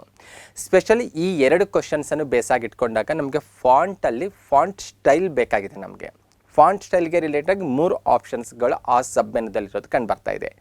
Main menu home first clear ಆಗಿರಬೇಕು. ಅದರ ಒಳಗಡೆ ಸಬ್ ಮೆನು ಒಂದು ಫಾಂಟ್ ಇದೆ. ಫಾಂಟ್ ಒಳಗಡೆ ನಿಮಗೆ ಒಂದು ಬಾಕ್ಸ್ ಏನು ಕಾಣಿಸ್ತಾ ಇದೆ ಅಲ್ವಾ, ರೆಡ್ ಕಲರ್ ಬಾಕ್ಸ್ ಏನು ಕಾಣಿಸ್ತಾ ಇದೆ ಅಲ್ವಾ, ಅದರೊಳಗಡೆ 3 ಆಪ್ಷನ್ಸ್ ಇರೋದು ಕಂಡು ಬರ್ತಾ ಇದೆ. ಪ್ರತಿಯೊಂದು ಆಪ್ಷನ್ಸು ಒಂದು ಫಾಂಟ್ ಸ್ಟೈಲನ್ನು ರೆಪ್ರೆಸೆಂಟ್ ಮಾಡುತ್ತೆ. ಅಲ್ಲಿ ಬಿ ಅನ್ನುವಂಥ ಅಕ್ಷರ ಕಾಣಿಸ್ತಾ ಇದೆ. ಫಾಂಟ್ ಸ್ಟೈಲಲ್ಲಿ ಬಂದಾಗ ಬೋಲ್ಡ್ ಅನ್ನೋದು ಒಂದು ಫಾಂಟ್ ಸ್ಟೈಲು. ಆವಾಗ ನಾವು ಆ ಬಿ ಅನ್ನು ಆಯ್ಕೆ ಮಾಡ್ಕೊಂಡು ಏನಾದರೂ ಟೈಪ್ ಮಾಡಿದ್ರೆ ನಿಮ್ಗೆ ಸೆಕೆಂಡ್ ಇದರಲ್ಲಿ ವಿಜಯ್ ಭವ ಅಂತ ಕಾಣಿಸ್ತಾ ಇದೆ ಅಲ್ವಾ, ಸೆಕೆಂಡ್ ವರ್ಡು, ಆ ರೀತಿ ಅಕ್ಷರಗಳು ನಿಮಗೆ ಸ್ಕ್ರೀನ್ ಮೇಲೆ ಮೂಡ್ತಾ ಹೋಗ್ತವೆ. ಫಸ್ಟ್ ಒನ್ ಯಾವುದಿದೆ ಅಂತ ನಿಮಗೆ ಡೌಟ್ ಬರ್ತಾ ಇರ್ಬೋದು. ಫಸ್ಟ್ ಒನ್ ವಿಜಯ್ ಭವ ಅಂತ ನಾವು ಟೈಪ್ ಮಾಡಿದ್ದೇವಲ್ವ, ಅದು ನಾರ್ಮಲ್ ಸ್ಟೈಲ್, ಅದು ನಾರ್ಮಲ್ ಫಾಂಟ್ ಸ್ಟೈಲ್. ಅದು ಡಿಫಾಲ್ಟ್ ಆಗಿ ನೀವು MS ವರ್ಡ್ ಓಪನ್ ಮಾಡಿದ ತಕ್ಷಣಕ್ಕೆ ನೀವು ಏನೇ ಟೈಪ್ ಮಾಡಿದ್ರು ಕೂಡ ಆ ರೀತಿ ಅಕ್ಷರಗಳು ನಿಮಗೆ ಅಲ್ಲಿ ಕಾಣಿಸ್ತಾ ಹೋಗ್ತವೆ. ಅದು ನಾರ್ಮಲ್ ಸ್ಟೈಲು, ಅದಕ್ಕೆ ಯಾವುದೇ ಆಪ್ಷನ್ಸ್ ಅನ್ನಂಗಿಲ್ಲ, ಅದು ಡಿಫಾಲ್ಟ್ ಆಗಿ ಓಪನ್ ಆಗಿರುತ್ತೆ. ನಮಗೆ ನಾರ್ಮಲ್ ಬೇಡ, ಸ್ವಲ್ಪ ಬೋಲ್ಡ್ ಆಗಿರಬೇಕು. ಫಾರ್ ಎಕ್ಸಾಂಪಲ್ ನೀವು ಒಂದು ಪ್ಯಾರಾಗ್ರಾಫ್ ಟೈಪ್ ಮಾಡ್ತೀರಾ, ಪ್ಯಾರಾಗ್ರಾಫಲ್ಲಿ ಕೆಲವೊಂದು ಕೀವರ್ಡ್ಸನ್ನು ನೀವು ಬೋಲ್ಡ್ ಮಾಡಬೇಕಾಗಿದೆ. ಅವಾಗ ಏನು ಮಾಡಬೇಕು, ಆ ವರ್ಡನ್ನು ಸೆಲೆಕ್ಟ್ ಮಾಡ್ಕೊಂಡು ನೀವೇನು ಮಾಡ್ಬೋದು, ಅಲ್ಲಿ ಬಿ ಏನು ಕಾಣಿಸ್ತಾ ಇದೆ ಅಲ್ವಾ, ಸಿಂಬಲ್ ಕಾಣಿಸ್ತಾ ಇದೆ ಅಲ್ವಾ, ಅದ್ರ ಮೇಲೆ ನೀವು ಮೌಸನ್ನು ತೆಗೆದುಕೊಂಡು ಕ್ಲಿಕ್ ಮಾಡಿದ್ರೆ ಅವಾಗ ಏನಾಗುತ್ತೆ, ಅದು ಬೋಲ್ಡ್ ಆಗಿಬಿಡುತ್ತೆ. ಬೋಲ್ಡ್ ಬೇಡ, ಅದರ ಪಕ್ಕದಲ್ಲಿರುವಂಥ ಕ್ರಾಸ್ ಆಗಿರುವಂಥ ಐಯನ್ನು ಏನಾದರೂ ಕ್ಲಿಕ್ ಮಾಡಿದ್ರೆ ನಮಗೆ ಇಟಾಲಿಕ್ ಸ್ಟೈಲಲ್ಲಿ ನಮಗೆ ಅಕ್ಷರಗಳು ಸಿಗ್ತವೆ. ಅಂದರೆ ಸ್ವಲ್ಪ ಅಕ್ಷರಗಳು ವಾಲಿರ್ತಾವೆ ಬಲಕ್ಕೆ. ನೀವು ಥರ್ಡ್ ವರ್ಡ್ ನೋಡಿದ್ರೆ ಗೊತ್ತಾಗುತ್ತೆ, ವಿಜಯ್ ಭವ ಅನ್ನುವಂಥ ಥರ್ಡ್ ವರ್ಡ್ ನೋಡಿದ್ರೆ ಕನ್ನಡ ಆಗಿರ್ಬೋದು, ಇಂಗ್ಲೀಷ್ ಆಗಿರ್ಬೋದು, ಸ್ವಲ್ಪ ವಾಲ್ಕೊಂಡಿರೋದು ಕಂಡು ಬರುತ್ತೆ. ಅದು ಇಟಾಲಿಕ್ ಸ್ಟೈಲ್. ಅದು ಇನ್ನು ಕೊನೆಯದಾಗಿ ಯು ಅದ್ರ ಕೆಳಗಡೆ ಅಂಡರ್ಲೈನ್ ಇದೆ ಅಲ್ವಾ, ಅದು ನೀವು ಬರೆದಿರುವಂತಹ ಟೆಕ್ಸ್ಟ್ ಅಥವಾ ನೀವು ಆಯ್ಕೆ ಮಾಡ್ಕೊಂಡಿರುವಂಥ ಟೆಕ್ಸ್ಟ್ನ ಕೆಳಗಡೆ ಅಂಡರ್ಲೈನನ್ನು ಅದು ತಂದುಕೊಡುತ್ತೆ. ಅದು ಈ ರೀತಿ 4 ರೀತಿಯ ಫಾಂಟ್ ಸ್ಟೈಲನ್ನು ನಾವು MS ವರ್ಡಲ್ಲಿ ನೋಡ್ತೇವೆ. ಅದರಲ್ಲಿ ನಾರ್ಮಲ್ ಅನ್ನೋದು ಡಿಫಾಲ್ಟ್ ಆಗಿರುತ್ತೆ, ರಿಮೈನಿಂಗ್ 3ಅನ್ನು ನಾವು ಆಯ್ಕೆ ಮಾಡ್ಕೋಬೇಕಾಗುತ್ತೆ. ಓಕೆ, ಇಲ್ಲಿ ನಾವು ಮೆನು ಸಬ್ ಮೆನುಗೆ ಹೋಗಿ ಆಯ್ಕೆ ಮಾಡ್ಕೋಬೋದು, ಅಥವಾ ನಾವು ಶಾರ್ಟ್ಕಟ್ ಕೀಯನ್ನು ಕೂಡ ಬಳಕೆ ಮಾಡ್ಕೋಬೋದು. ನಮಗೆ ವಿಜಯ್ ಭವ ಅನ್ನುವಂಥ ವರ್ಡನ್ನು ಟೈಪ್ ಮಾಡಿ ಆ ವರ್ಡನ್ನು ನಾವು ಸೆಲೆಕ್ಟ್ ಮಾಡ್ಕೊಂಡು ನಾವು ಅದನ್ನು ಬೋಲ್ಡ್ ಮಾಡಬೇಕಾದ್ರೆ ಆಲ್ರೆಡಿ ನಾನು ಹೇಳಿದಾಗೆ ಮೆನು ಸಬ್ ಮೆನುಗೆ ಹೋಗಿ ನಾನು ಬಿ ಅನ್ನು ಕ್ಲಿಕ್ ಮಾಡಬೇಕು. ಇಲ್ಲ ಕಂಟ್ರೋಲ್ ಬಿ ಅನ್ನು ನಾವು ಶಾರ್ಟ್ಕಟಾಗಿ ಬಳಕೆ ಮಾಡಿಕೊಂಡ್ರು ಕೂಡ ಆ ಸೆಲೆಕ್ಟೆಡ್ ಟೆಕ್ಸ್ಟ್ ಏನಾಗುತ್ತೆ, ಬೋಲ್ಡಾಗಿ ಕನ್ವರ್ಟ್ ಆಗುತ್ತೆ. ಅಥವಾ ವಿಜಯ್ ಭವ ಅನ್ನುವಂಥ ವರ್ಡನ್ನೇ ನಾನು ಇಟಾಲಿಕ್ ಸ್ಟೈಲ್ಗೆ ತರಬೇಕಾದ್ರೆ ಆ ವರ್ಡನ್ನು ಸೆಲೆಕ್ಟ್ ಮಾಡ್ಕೊಳ್ಬೇಕು. ಕಂಟ್ರೋಲ್ ಐ ಅಂತ ಹೊಡೆದ್ರೆ ಸಾಕು, ಅದು ಇಟಾಲಿಕ್ಗೆ ಕನ್ವರ್ಟ್ ಆಗುತ್ತೆ, ಆ ಸ್ಟೈಲ್ಗೆ ಕನ್ವರ್ಟ್ ಆಗಿಬಿಡುತ್ತೆ. ಅದು ಇನ್ ಕೇಸ್ ನಾನು ವಿಜಯ್ ಭವ ಅನ್ನುವಂಥ ವರ್ಡ್ ಟೈಪ್ ಮಾಡಿದ್ದೀನಿ, ಅದ್ರ ಕೆಳಗಡೆ ಅಂಡರ್ಲೈನ್ ಬರಬೇಕಾಗಿದೆ ಅಂದರೆ ನಾನು ಏನು ಮಾಡಬೇಕು, ಸೇಮ್ ನೀವೇನು ಮಾಡಬೇಕು, ಮೆನು ಸಬ್ ಮೆನುಗೆ ಹೋಗಿ ಆದರೂ ಆಯ್ಕೆ ಮಾಡ್ಕೋಬೋದು. ಇಲ್ಲ ಬೇಡ, ನಾನು ಬೇಗ ಮಾಡಬೇಕು, ನನಗೆ ಟೈಮ್ ಸೇವ್ ಆಗಬೇಕಂದ್ರೆ ಕಂಟ್ರೋಲ್ ಯು ಹೊಡೆದ್ರೆ ಸಾಕು, ನೀವು ಅಂಡರ್ಲೈನ್ ಬರ್ತಾ ಹೋಗುತ್ತೆ ನೀವು ಸೆಲೆಕ್ಟ್ ಮಾಡ್ಕೊಂಡಿರುವಂಥ ಟೆಕ್ಸ್ಟ್ನ ಕೆಳಗಡೆ. ಈ ರೀತಿ 4 ರೀತಿಯ ಫಾಂಟ್ ಸ್ಟೈಲನ್ನು ನಾವು MS ವರ್ಡಲ್ಲಿ ಕಾಣ್ತೇವೆ. ಆದರೆ ಮೆನು ಸಬ್ ಮೆನು ಅಂತ ಹೋದಾಗ ನಮಗೆ 3 ಆಯ್ಕೆಗಳಿರೋದು ಕಂಡು ಬರುತ್ತೆ, ಬಿಕಾಸ್ ಒಂದು ಡಿಫಾಲ್ಟ್ ಆಗಿ ಓಪನ್ ಆಗಿರುತ್ತೆ ಅನ್ನೋದು ಗೊತ್ತಿರಬೇಕು. ಮತ್ತು ಅಂಡರ್ಲೈನ್ ವಿಚಾರಕ್ಕೆ ಬಂದರೆ ಇನ್ನೂ ಸ್ವಲ್ಪ ಎಕ್ಸ್ಟ್ರಾ ಮಾಹಿತಿ ಗೊತ್ತಿರಬೇಕು. ಇಲ್ಲಿ ನೋಡಿದ್ರೆ ನಮಗೆ ಅಂಡರ್ಲೈನ್ ಒಂದು ಕಾಣಿಸ್ತಾ ಇದೆ, ಒಂದು ಲೈನ್ ಸಿಂಗಲ್ ಲೈನಲ್ಲಿ ಅಂಡರ್ಲೈನ್ ಆಗಿರೋದು ಕಂಡು ಬರ್ತಾ ಇದೆ. ಅದಿಷ್ಟೇ ಅಲ್ಲ, ನೀವು ಆ ಬಾಕ್ಸಲ್ಲಿ ಯು ಪಕ್ಕದಲ್ಲಿ ಅಂಡರ್ಲೈನ್ ಯು ಇರುವಂಥ ಪಕ್ಕದಲ್ಲಿ ಒಂದು ಯಾರೋ ಮಾರ್ಕ್ ಕಾಣಿಸ್ತಾ ಇದೆ, ಅದನ್ನು ಕ್ಲಿಕ್ ಮಾಡಿದ್ರೆ ಸುಮಾರು ರೀತಿಯ ಅಂಡರ್ಲೈನ್ಸ್ಗಳು ಓಪನ್ ಆಗ್ತವೆ. ನಿಮಗೆ ಯಾವ್ದು ಬೇಕೋ ಅದನ್ನು ನೀವು ಆಯ್ಕೆ ಮಾಡ್ಕೋಬೋದು. ಅಥವಾ ನೀವು ವರ್ಡನ್ನೇ ಇಟ್ಕೊಂಡು ನಾನು ಏನಾದರೂ ತೋರಿಸೋದಾದರೆ ವಿಜಯ್ ಭವ ಅನ್ನುವಂಥ ವರ್ಡನ್ನೇ ನಾನು ಇಷ್ಟೊಂದು ರೀತಿಯಲ್ಲಿ ನಾನು ಅಂಡರ್ಲೈನ್ ಮಾಡ್ಬೋದು. ಬೇರೆ ಬೇರೆ ರೀತಿ ಸಿಂಗಲ್ ಲೈನು, ಡಬಲ್ ಲೈನ್ ಆಗಿರ್ಬೋದು, ಅಥವಾ ಲೈನ್ ಬೋಲ್ಡ್ ಆಗಿರೋದಾಗಿರ್ಬೋದು, ಸ್ಮಾಲ್ ಡ್ಯಾಶಸ್ ಆಗಿರ್ಬೋದು. ಓಕೆ, ಈ ರೀತಿ ಬೇರೆ ಬೇರೆ ರೀತಿಯಲ್ಲಿ ನಾನು ಅಂಡರ್ಲೈನನ್ನು ಯೂಸ್ ಮಾಡ್ಕೋಬೋದಾಗಿದೆ. ಇಷ್ಟೆಲ್ಲ ಆಯ್ಕೆಗಳು ನಾವು MS ವರ್ಡಲ್ಲಿ ಇರೋದು ಕಂಡುಬರುತ್ತೆ. ಅದು ಸ್ಪೆಷಲಿ ನಾವು ಹೋಮ್ ಅನ್ನುವಂಥ ಇದರಲ್ಲಿ ಬಂದಾಗ, ಸ್ಪೆಷಲಿ ನಾನು ಆಲ್ರೆಡಿ ತೋರಿಸಿದ ಹಾಗೆ ಈ ಆಪ್ಷನ್ಸಲ್ಲಿ ಬಂದಾಗ ಹೋಮು ಮತ್ತು ಸಬ್ ಮೆನು ಅಂತ ಬಂದಾಗ ಫಾಂಟಲ್ಲಿ ಬಂದಾಗ ನಿಮಗೆ ಆಯ್ಕೆಗಳು ಅವೈಲೇಬಲ್ ಇರ್ತವೆ. ಓಕೆ, ಫೈನಲಿ ನಿಮಗೆ ಎಕ್ಸಾಮಲ್ಲಿ ಕ್ವಶನ್ಸ್ ಕೇಳೋದು ಫಾಂಟ್ ಸ್ಟೈಲ್ ಬಂದರೆ ಇದಿಷ್ಟಕ್ಕೆ ರಿಲೇಟೆಡಾಗಿ ಕ್ವಶನ್ಸ್ಗಳು ರಿಪೀಟ್ ಆಗ್ತಾ ಇರ್ತವೆ. ಎಷ್ಟು ರೀತಿಯ ಫಾಂಟ್ ಸ್ಟೈಲ್ ಇದಾವೆ ಅಂತ ಕೇಳ್ಬೋದು. 4 ರೀತಿ ಇರೋದು: ನಾರ್ಮಲ್ಲು, ಬೋಲ್ಡು, ಇಟಾಲಿಕ್ಕು ಮತ್ತು ಅಂಡರ್ಲೈನ್ ಅಂತಿರೋದು. ನಾರ್ಮಲ್ ಡಿಫಾಲ್ಟ್ ಆಗಿ ಓಪನ್ ಆಗಿರುತ್ತೆ. ಅದು ನಾರ್ಮಲ್ ಫಾಂಟ್ ಸ್ಟೈಲಲ್ಲಿ ವಿಜಯ್ ಭವನ್ ಅಂತ ವರ್ಡ್ ಯಾವ ರೀತಿ ಕಾಣಿಸುತ್ತೆ ಅನ್ನೋದು ಕೂಡ ನೀವು ಅಬ್ಸರ್ವ್ ಮಾಡ್ಬೋದು. ಓಕೆ, ಇದು ಡಿಫಾಲ್ಟ್ ಆಗಿ ಇರೋದ್ರಿಂದ ಇದು ಕಾಮನ್ ಆಗಿ ಶಾರ್ಟ್ಕಟ್ ಕೀಯನ್ನು ಬಳಕೆ ಮಾಡಬೇಕಾಗಿರೋದಿಲ್ಲ. ನೆಕ್ಸ್ಟ್ ಬೋಲ್ಡ್ ಇದೆ. ಬೋಲ್ಡ್ ಅಂದರೆ ಅಕ್ಷರಗಳು ದಪ್ಪವಾಗಿ ಕಾಣಿಸ್ತವೆ. ವಿಜಯ್ ಭವನ್ ಅಂತ ವರ್ಡ್ ನೋಡಿದ್ರೆ ಗೊತ್ತಾಗುತ್ತೆ ನಿಮ್ಗೆ. ಆ ಬೋಲ್ಡ್ ಮುಂದ್ಗಡೆ ಇರುವಂಥ ನೀವು ಲೈನನ್ನು ಅಬ್ಸರ್ವ್ ಮಾಡಿದ್ರೆ ಗೊತ್ತಾಗುತ್ತೆ. ಶಾರ್ಟ್ಕಟ್ ಕೀ ಇದಕ್ಕೆ ಕಂಟ್ರೋಲ್-B ಇರುತ್ತೆ. ಬೋಲ್ಡ್ ಇರೋದ್ರಿಂದ ಕಂಟ್ರೋಲ್-B ಅಂತ ಈ ರೀತಿ ನೆನ್ಪಿಟ್ಕೊಳ್ಬೋದು. ಆದರೆ ಎಲ್ಲ ಕಡೆಗೂ ಈ ರೀತಿ ಎಲ್ಲ ಸ್ವಲ್ಪ ಚೇಂಜಸ್ ಇರುತ್ತೆ. ಆದರೂ ಸ್ವಲ್ಪ ನೀವು ಪ್ರಾಕ್ಟೀಸ್ ಮಾಡ್ತಾ ಹೋದರೆ ಬಹಳ ಈಸಿಯಾಗಿ ನೆನ್ಪಿಟ್ಕೋಬೋದು. ಅಥವಾ ಒಂದು ಸ್ವಲ್ಪ ಓದಿ ಪರ್ಫೆಕ್ಟ್ ಆಗಬೇಕು. ಇನ್ ಕೇಸ್ ನಿಮ್ಮ ಹತ್ರ ಸಿಸ್ಟಮ್ ಇಲ್ಲ, ಲ್ಯಾಪ್ಟಾಪ್ ಇಲ್ಲ, ನಾವು ಹೆಂಗೆ ಮಾಡೋದು ಅಂದರೆ ಓದ್ಕೊಂಡು ಕೂಡ ನೀವು ನೆನ್ಪಿಟ್ಕೊಳ್ಬೋದು. ಇಟಾಲಿಕ್ ಅಂದರೆ ಆಲ್ರೆಡಿ ಗೊತ್ತಾಯ್ತು, ಸ್ವಲ್ಪ ಅಕ್ಷರಗಳು ಬಲಕ್ಕೆ ವಾಲಿರ್ತವೆ. ಆಲ್ರೆಡಿ ವಿಜಯ್ ಭವನ್ ಅನ್ನುವಂಥ ವರ್ಡ್ ನೋಡಿದ್ರೆ ಗೊತ್ತಾಗುತ್ತೆ. ಇಟಾಲಿಕ್ ಮುಂದ್ಗಡೆ ಇರುವಂಥ ವರ್ಡನ್ನು ನೋಡಿದ್ರೆ ಕಂಟ್ರೋಲ್-I, ಇಟಾಲಿಕ್ ಇರೋದ್ರಿಂದ I ಅಂತ ಬಳಸ್ಕೋಬೋದು. ನಾವಿಲ್ಲಿ ಆ ರೀತಿ ನೆನ್ಪಿಟ್ಕೊಳ್ಬೋದು. ಅಂಡರ್ಲೈನ್ ನೀಡಬೇಕಾದ್ರೆ ಸೇಮ್ ಕಂಟ್ರೋಲ್-U ಅನ್ನುವಂಥ ಒಂದು ಶಾರ್ಟ್ಕಟ್ ಕೀಯನ್ನು ಬಳಸಬೇಕು. ಕಂಟ್ರೋಲ್ ಜೊತೆಗೆ U ಅನ್ನೋದು ನಿಮಗೆ ಗೊತ್ತಿರಬೇಕು. U ಅಂದರೆ ಅಂಡರ್ಲೈನ್ ಅಂತ ಕೂಡ ನಾವು ನೆನ್ಪಿಟ್ಕೋಬೋದು. ಈ ರೀತಿ 4 ರೀತಿಯ ಫಾಂಟ್ ಸ್ಟೈಲ್ಗಳು ಇದರಲ್ಲಿರೋದು ಕಂಡುಬರುತ್ತೆ. ಓಕೆ, ಒಂದು ಕ್ವಶನ್ ಆಲ್ರೆಡಿ ಫಸ್ಟಲ್ಲಿ ನಾವು ಇದನ್ನು ಡಿಸ್ಕಷನ್ ಮಾಡಿದ್ದೇವೆ. ಕೆಳಗಿನವುಗಳಲ್ಲಿ ಯಾವುದು MS ವರ್ಡ್ನಲ್ಲಿ ಲಿಪಿ ಶೈಲಿ ಆಗಿರೋದಿಲ್ಲ, ಫಾಂಟ್ ಸ್ಟೈಲ್ ಯಾವುದಲ್ಲ ಅಂತ ಕೇಳಿದ್ದೇವಲ್ವ. ಬೋಲ್ಡ್ ಅನ್ನೋದು ಫಾಂಟ್ ಸ್ಟೈಲ್ ಆಗಿದೆ, ಇಟಾಲಿಕ್ ಅನ್ನೋದು ಫಾಂಟ್ ಸ್ಟೈಲ್ ಆಗಿದೆ, ನಾರ್ಮಲ್ ಇದೆ ಮತ್ತು ಅಂಡರ್ಲೈನ್ ಅನ್ನೋದು 4 ರೀತಿಯ ಫಾಂಟ್ ಸ್ಟೈಲ್ಗಳಿರೋದು ಕಂಡುಬರುತ್ತೆ. ಆದರೆ ಸೂಪರ್ ಸ್ಕ್ರಿಪ್ಟ್ ಅನ್ನೋದು ಫಾಂಟ್ ಸ್ಟೈಲ್ ಅಲ್ಲ ಅನ್ನೋದು ಗೊತ್ತಿರಬೇಕು. ಹಾಗಾದರೆ ಸೂಪರ್ ಸ್ಕ್ರಿಪ್ಟ್ ಅನ್ನೋದು ಎಲ್ಲಿರುತ್ತೆ, MS ವರ್ಡಲ್ಲಿ ಇದೇನಾ ಇಲ್ವಾ ಅನ್ನೋದು ಕೂಡ ಒಂದು ಸ್ವಲ್ಪ ಕ್ಲಾರಿಟಿ ಇರಬೇಕು. ಯಾಕಂದರೆ ಎಕ್ಸಾಮಲ್ಲಿ ನಿಮಗೆ ಭಾಳಷ್ಟು ಬೇಸಿಕ್ ಆಗಿರುವಂಥ ಮಾಹಿತಿಯನ್ನೇ ನಿಮ್ಮಿಂದ ನಿರೀಕ್ಷೆ ಮಾಡ್ತಾ ಇರ್ತಾರೆ ಪೊಲೀಸ್ ಎಕ್ಸಾಮಲ್ಲಿ, ಸ್ಪೆಷಲಿ ಕಂಪ್ಯೂಟರ್ ಬೇಸ್ಡ್ ನಾಲೆಜ್ ಅಂತ ತೆಗೆದುಕೊಂಡಾಗ. ಸೂಪರ್ ಸ್ಕ್ರಿಪ್ಟ್ ಕೂಡ MS ವರ್ಡ್ನಲ್ಲಿ ಅವೈಲೇಬಲ್ ಇರುತ್ತೆ. ಅದು ಕೂಡ ಫಾಂಟ್ ಅನ್ನುವಂತಹ ಸಬ್ ಮೆನುದಲ್ಲೇ ಇರೋದು ಕಂಡುಬರುತ್ತೆ. ನಾವು ಹೋಮ್ ಅನ್ನುವಂಥ ಮೆನುವನ್ನು ಕ್ಲಿಕ್ ಮಾಡಿದಾಗ ಸುಮಾರು ಸಬ್ ಮೆನುಗಳು ಓಪನ್ ಆಗ್ತಾವಂತೆ ನಾವು ಹೇಳ್ದವಲ್ವ. ಅದರಲ್ಲಿ ಫಾಂಟ್ ಅನ್ನುವಂತಹ ಸಬ್ ಮೆನುವನ್ನು ನೀಟಾಗಿ ಅಬ್ಸರ್ವ್ ಮಾಡಿದಾಗ ಫಾಂಟ್ ಸ್ಟೈಲ್ಗೆ ರಿಲೇಟೆಡಾಗಿ B ಇದೆ, I ಇದೆ, U ಇರೋದು ಕಂಡು ಬರ್ತಾ ಇದೆ. ಅದ್ರ ಪಕ್ಕದಲ್ಲಿ ಸ್ವಲ್ಪ ಮುಂದಕ್ಕೆ ಹೋದರೆ ನಮಗೆ ಸೂಪರ್ ಸ್ಕ್ರಿಪ್ಟ್ ಕೂಡ ಸಿಗುತ್ತೆ. ಎಕ್ಸ್ ಸ್ಕ್ವಯರ್ ಅನ್ನುವಂಥ ಒಂದು ಸಿಂಬಲ್ ಕಾಣಿಸ್ತಾ ಇದೆ ನಿಮ್ಗೆ. ಆ ರೆಡ್ ಸರ್ಕಲ್ ಒಳಗಡೆ ನೋಡಿದ್ರೆ ಎಕ್ಸ್ ಸ್ಕ್ವಯರ್ ಅನ್ನೋದು ಅಥವಾ ಸ್ವಲ್ಪ ಗ್ರೇ ಕಲರಿಂದ ಹೈಲೈಟ್ ಆಗಿದೆ. ಯಾಕಂದರೆ ನಾನು ಅದನ್ನು ಸೆಲೆಕ್ಟ್ ಮಾಡ್ಕೊಂಡಿದ್ದೀನಿ. ಸೆಲೆಕ್ಟ್ ಮಾಡ್ಕೊಂಡಿರೋಂಥ ಆಪ್ಷನ್ಸ್ ಆ ರೀತಿ ಹೈಲೈಟ್ ಆಗಿರುತ್ತೆ. ಒಂದು ಸ್ವಲ್ಪ ಅದನ್ನು ನಾವು ಐಡೆಂಟಿಫೈ ಮಾಡ್ಬೋದು. ಓಕೆ, ಎಕ್ಸ್ ಸ್ಕ್ವಯರ್ ಇದೆ ಅಲ್ವಾ, ಅಕ್ಷರಗಳು ಆ ರೀತಿ ಬೇಕಾದರೆ ನಾವು ಈ ಸೂಪರ್ ಸ್ಕ್ರಿಪ್ಟನ್ನು ಆಯ್ಕೆ ಮಾಡ್ಕೋಬೋದು. ಅಥವಾ ನಾನು ಟೈಪ್ ಮಾಡಿದಾಗ ನನಗೆ ಬೇಕಾಗಿರುವಂಥ ಅಕ್ಷರಗಳು ಆ ರೀತಿ ತರಲಿಕ್ಕೂ ಕೂಡ ನಾನು ಟೆಕ್ಸ್ಟನ್ನು ಸೆಲೆಕ್ಟ್ ಮಾಡಿಕೊಂಡು ಆಪ್ಷನ್ಸ್ಗೆ ಹೋಗ್ಬೋದು. ಅಥವಾ ಇದಕ್ಕೆ ಶಾರ್ಟ್ಕಟ್ ಕೀ ಕೂಡ ಬಳಕೆ ಮಾಡ್ಕೋಬೋದು. ಫಾರ್ ಎಕ್ಸಾಂಪಲ್, ನೀವೆಲ್ಲ ಹೈಸ್ಕೂಲ್ ಪ್ರೈಮರಿ ಮ್ಯಾಥ್ಸಲ್ಲಿ ಯೂಸ್ ಮಾಡಿರ್ತೀರಿ. 2 ಘಾತ 4, 3 ಘಾತ 2, 5 ಘಾತ 0 ಈ ರೀತಿ ಸುಮಾರು ಮ್ಯಾಥ್ಸಲ್ಲಿ ಬಹಳಷ್ಟು ಸಾರಿ ಇಂಥ ಘಾತ ಸಂಖ್ಯೆಗಳ ಬಗ್ಗೆ, ಆಧಾರ ಸಂಖ್ಯೆಗಳ ಬಗ್ಗೆ ಡಿಸ್ಕಷನ್ ಮಾಡಿರ್ತೇವೆ ನಾವು. 2 ಘಾತ 4 ಅನ್ನುವಂಥ ನಂಬರಲ್ಲಿ 4 ಮೇಲ್ಭಾಗದಲ್ಲಿ ಚಿಕ್ಕದಾಗಿ ಬರಬೇಕಾದ್ರೆ ನಾನು ಏನು ಮಾಡಬೇಕಂದ್ರೆ ನಾನು ಸೂಪರ್ ಸ್ಕ್ರಿಪ್ಟನ್ನು ಆಯ್ಕೆ ಮಾಡ್ಕೋಬೇಕು. ಸೂಪರ್ ಸ್ಕ್ರಿಪ್ಟನ್ನು ಆಯ್ಕೆ ಮಾಡ್ಕೊಂಡು ನಾನು 4 ಟೈಪ್ ಮಾಡಿರೋದ್ರಿಂದ 4 2ರ ಮೇಲ್ಭಾಗದಲ್ಲಿ ಹೋಗಿರೋದು ಕಂಡು ಬರ್ತಾ ಇದೆ. ನೀವು ಕೆಳಗಡೆ ಇರುವಂಥ ನಂಬರ್ಸನ್ನು ಅಬ್ಸರ್ವ್ ಮಾಡಿದ್ರೆ ಗೊತ್ತಾಗುತ್ತೆ. ಅಲ್ಲಿ 3 ಘಾತ 2 ಕೂಡ ಅಷ್ಟೇ. 3 ಘಾತ 2 ಬರಿಬೇಕಾಗಿದೆ, 3 ಬರೆದಿದ್ದೀನಿ. ನೆಕ್ಸ್ಟ್ 2 ಮೇಲ್ಭಾಗದಲ್ಲಿ ಚಿಕ್ಕದಾಗಿ ಬರಬೇಕು. ಅವಾಗ ನಾನು ಏನು ಮಾಡಬೇಕು, ಸೂಪರ್ ಸ್ಕ್ರಿಪ್ಟನ್ನು ಆಯ್ಕೆ ಮಾಡಿಕೊಂಡು ನಾನು 2 ಅಂತ ಟೈಪ್ ಮಾಡಿದ್ರೆ ಅವಾಗ 2 ಮೇಲ್ಭಾಗದಲ್ಲಿ ಹೋಗುತ್ತೆ ಅದು. ಅಥವಾ ನಾನು ಮುಂಚೆ ಟೈಪ್ ಮಾಡ್ತಾ ಇದ್ದೀನಿ, 3 ಬರೆದಿದ್ದೀನಿ, 3 ಟೈಪ್ ಮಾಡಿದ್ದೀನಿ, ಆಮೇಲೆ 2 ಮೇಲ್ಭಾಗದಲ್ಲಿ ಬರಬೇಕು. ಆದರೆ ನಾನು ಹಾಗೆ ಟೈಪ್ ಮಾಡಿದ್ರೆ ಅದು 32 ಆಗುತ್ತೆ, 32 ಆಗಿ ಟೈಪ್ ಆಗುತ್ತೆ. ಆವಾಗಲೂ ಕೂಡ ನಾನು 2 ಸೆಲೆಕ್ಟ್ ಮಾಡ್ಕೊಂಡು ಸೂಪರ್ ಸ್ಕ್ರಿಪ್ಟ್ಗೆ ಹೋಗಿ ಆ ಆಪ್ಷನ್ಸನ್ನು ಕ್ಲಿಕ್ ಮಾಡಿದ್ರೆ ಅವಾಗ 2 ಮೇಲ್ಭಾಗದಲ್ಲಿ ಶಿಫ್ಟ್ ಆಗಿಬಿಡುತ್ತೆ. ಈ ರೀತಿ ಸೂಪರ್ ಸ್ಕ್ರಿಪ್ಟ್ ಕೂಡ ಇದೆ ಅನ್ನೋದು ಗೊತ್ತಿರಬೇಕು. ಕ್ಯಾಸುವಲ್ ಆಗಿ ಮ್ಯಾಥ್ಸಲ್ಲಿ ಹೆಚ್ಚು ಬಳಕೆ ಆಗುತ್ತೆ, ಈವನ್ ಸೈನ್ಸಲ್ಲಿ ಕೂಡ ಬಳಕೆ ಆಗುತ್ತೆ. ಈವನ್ ಬೇರೆ ಬೇರೆ ವರ್ಡಲ್ಲಿ ಬಂದಾಗಲೂ ಕೂಡ ನಾವು ಟೆಕ್ಸ್ಟಲ್ಲಿ ಕೂಡ ಕೆಲವೊಂದು ಮೇಲ್ಭಾಗದಲ್ಲಿ ವರ್ಡ್ಸನ್ನು ಚಿಕ್ಕದಾಗಿ ಬರಲಿಕ್ಕೂ ಕೂಡ ಇದನ್ನು ಯೂಸ್ ಮಾಡ್ಕೊಳ್ತೇವೆ. ಆದರೆ ಜಾಸ್ತಿ ಯೂಸ್ ಆಗೋದು ಮ್ಯಾಥ್ಸ್ ಸೈನ್ಸ್ ಅಂತ ಹೇಳ್ಬೋದು. ಶಾರ್ಟ್ಕಟ್ ಕೀ ಕೂಡ ಕಾಣಿಸ್ತಾ ಇದೆ ನಿಮಗೆ. ಅಲ್ಲಿ ಸೂಪರ್ ಸ್ಕ್ರಿಪ್ಟಲ್ಲಿ ಒಂದು ಡೈಲಾಗ್ ಬಾಕ್ಸ್ ಓಪನ್ ಆಗಿದೆ. ನೀವು ಆ ರೆಡ್ ಸರ್ಕಲ್ ಒಳಗಡೆ ನೋಡಿದ್ರೆ ಗೊತ್ತಾಗುತ್ತೆ. ಕಂಟ್ರೋಲ್ ಶಿಫ್ಟ್ ಮತ್ತು ಪ್ಲಸ್. ಓಕೆ, ಇದು shortcut key. Control plus shift plus ಆಗಿರುತ್ತೆ. ಅಲ್ಲಿ ಪ್ಲಸ್ ಅಂದರೆ ಅದು ಮತ್ತೆ ಅಂದಪ್ಲೆ ಅದು ಒಂದು ರೀತಿಯಲ್ಲಿ ಕಂಟ್ರೋಲ್ ಶಿಫ್ಟ್ ಪ್ಲಸ್ ಅಂತ ನಾವೇನಾದರೂ ಟೈಪ್ ಮಾಡಿದ್ರೆ ಅದು ಸೂಪರ್ ಸ್ಕ್ರಿಪ್ಟ್ಗೆ ಓಪನ್ ಆಗುತ್ತೆ. ಸೂಪರ್ ಸ್ಕ್ರಿಪ್ಟ್ನ ಆಪ್ಷನ್ಸಲ್ಲಿ ಬಂದುಬಿಡುತ್ತೆ ಅಂತ ಹೇಳ್ಬೋದು. ಸೂಪರ್ ಸ್ಕ್ರಿಪ್ಟ್ ಅಂದರೆ ಏನನ್ನೋದು ಕೂಡ ಒಂದು ಸ್ಮಾಲ್ ಆದಂಥ ಡೆಫಿನಿಷನ್ ಕೂಡ ಅಲ್ಲಿ ನಿಮ್ಗೆ ಕಾಣಿಸ್ತಾ ಇದೆ. Type very small letters just above the line of text ಅಂತ ಹೇಳ್ತಾ ಇದ್ದಾರೆ. ಆ ಬೇಸ್ ಮೇಲೆ ಕೂಡ ನೀವು ಇದನ್ನು ಅರ್ಥ ಮಾಡ್ಕೊಳ್ಬೋದು. ಎಕ್ಸ್ ಸ್ಕ್ವಯರ್ ರೀತಿ ಇರುವಂಥ ಸಿಂಬಲ್ ಬಗ್ಗೆ ಹೇಳಿದೆ ನಾನು, ಸೂಪರ್ ಸ್ಕ್ರಿಪ್ಟ್ ಅಂತ. ಅದರ ಪಕ್ಕದಲ್ಲಿ ಇನ್ನೊಂದು ಅಪೋಸಿಟ್ ರೀತಿಯಲ್ಲಿ ಕಾಣಿಸ್ತಾ ಇದೆ, ಅದ್ರ ಬಗ್ಗೆ ಕೂಡ ಗೊತ್ತಿರಬೇಕು. ಅದಕ್ಕೆ ಸಬ್ಸ್ಕ್ರಿಪ್ಟ್ ಅಂತ ಕರೀತಾರೆ. ಸೇಮ್ ಫಾಂಟ್ ಸಬ್ ಮೆನುದಲ್ಲಿ ಬಂದಾಗಲೇ ನಿಮಗೆ ಆಯ್ಕೆ ಮಾಡ್ಕೊಂಡಿರುವಂಥ ಒಂದು ಆಪ್ಷನ್ಸಲ್ಲಿ ಸ್ವಲ್ಪ ಗ್ರೇ ಕಲರಿಂದ ಹೈಲೈಟ್ ಆಗಿರೋದು ಕಂಡು ಬರ್ತಾ ಇದೆ. ಅದಕ್ಕೆ ಸಬ್ಸ್ಕ್ರಿಪ್ಟ್ ಅಂತ ಹೇಳೋದು. ಎಕ್ಸ್ಕ್ವೈರ್ನ ಅಪೋಸಿಟ್ ರೀತಿಯಲ್ಲಿ ಇರೋದು ಕಂಡು ಬರ್ತಾ ಇದೆ. ಅಂದರೆ ಇದನ್ನು ಒಂದು ರೀತಿ ಆಧಾರ ಸಂಖ್ಯೆ ಆ ರೀತಿಯಲ್ಲಿ ಇರೋದು ಕಂಡು ಬರ್ತಾ ಇದೆ.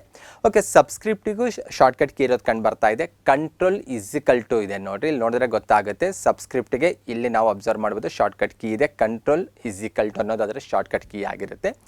ಸಬ್ಸ್ಕ್ರಿಪ್ಟ್ ಅಂದರೆ ಏನು ಅನ್ನೋದು ಕೂಡ ಅಲ್ಲಿ ಡೆಫಿನಿಷನ್ ಕೊಟ್ಟಿದ್ದಾರೆ. Type very small letters just below the line of text ಅಂತ ಹೇಳ್ತಾ ಇದ್ದಾರೆ. ಕ್ಯಾಸುವಲ್ ಆಗಿ ನೀವು ಕೆಮಿಸ್ಟ್ರಿಯಲ್ಲಿ ಬಂದಾಗ ಬಹಳಷ್ಟು ಕಡೆಗೆ H2O ಆಗಿರ್ಬೋದು, H2SO4 ಆಗಿರ್ಬೋದು, CH4 ಈ ರೀತಿ ಸುಮಾರು ರಾಸಾಯನಿಕ ಸೂತ್ರಗಳನ್ನು ನಾವು ಬರಿತಾ ಇರ್ತೇವೆ. ಓಕೆ, H2Oದಲ್ಲಿ 2 ಅನ್ನೋದು ಚಿಕ್ಕದಾಗಿ ಕೆಳಭಾಗದಲ್ಲಿ ಬರಿತೇವೆ ನಾವು ಕ್ಯಾಸುವಲ್ ಆಗಿ. ಆ 2 ಅನ್ನು ಹೆಚ್ಚಿಗೆ ಈಕ್ವಲ್ ಸೈಜಲ್ಲಿ ಬರೆಯೋದಿಲ್ಲ ನಾವು ಬಂದಾಗ.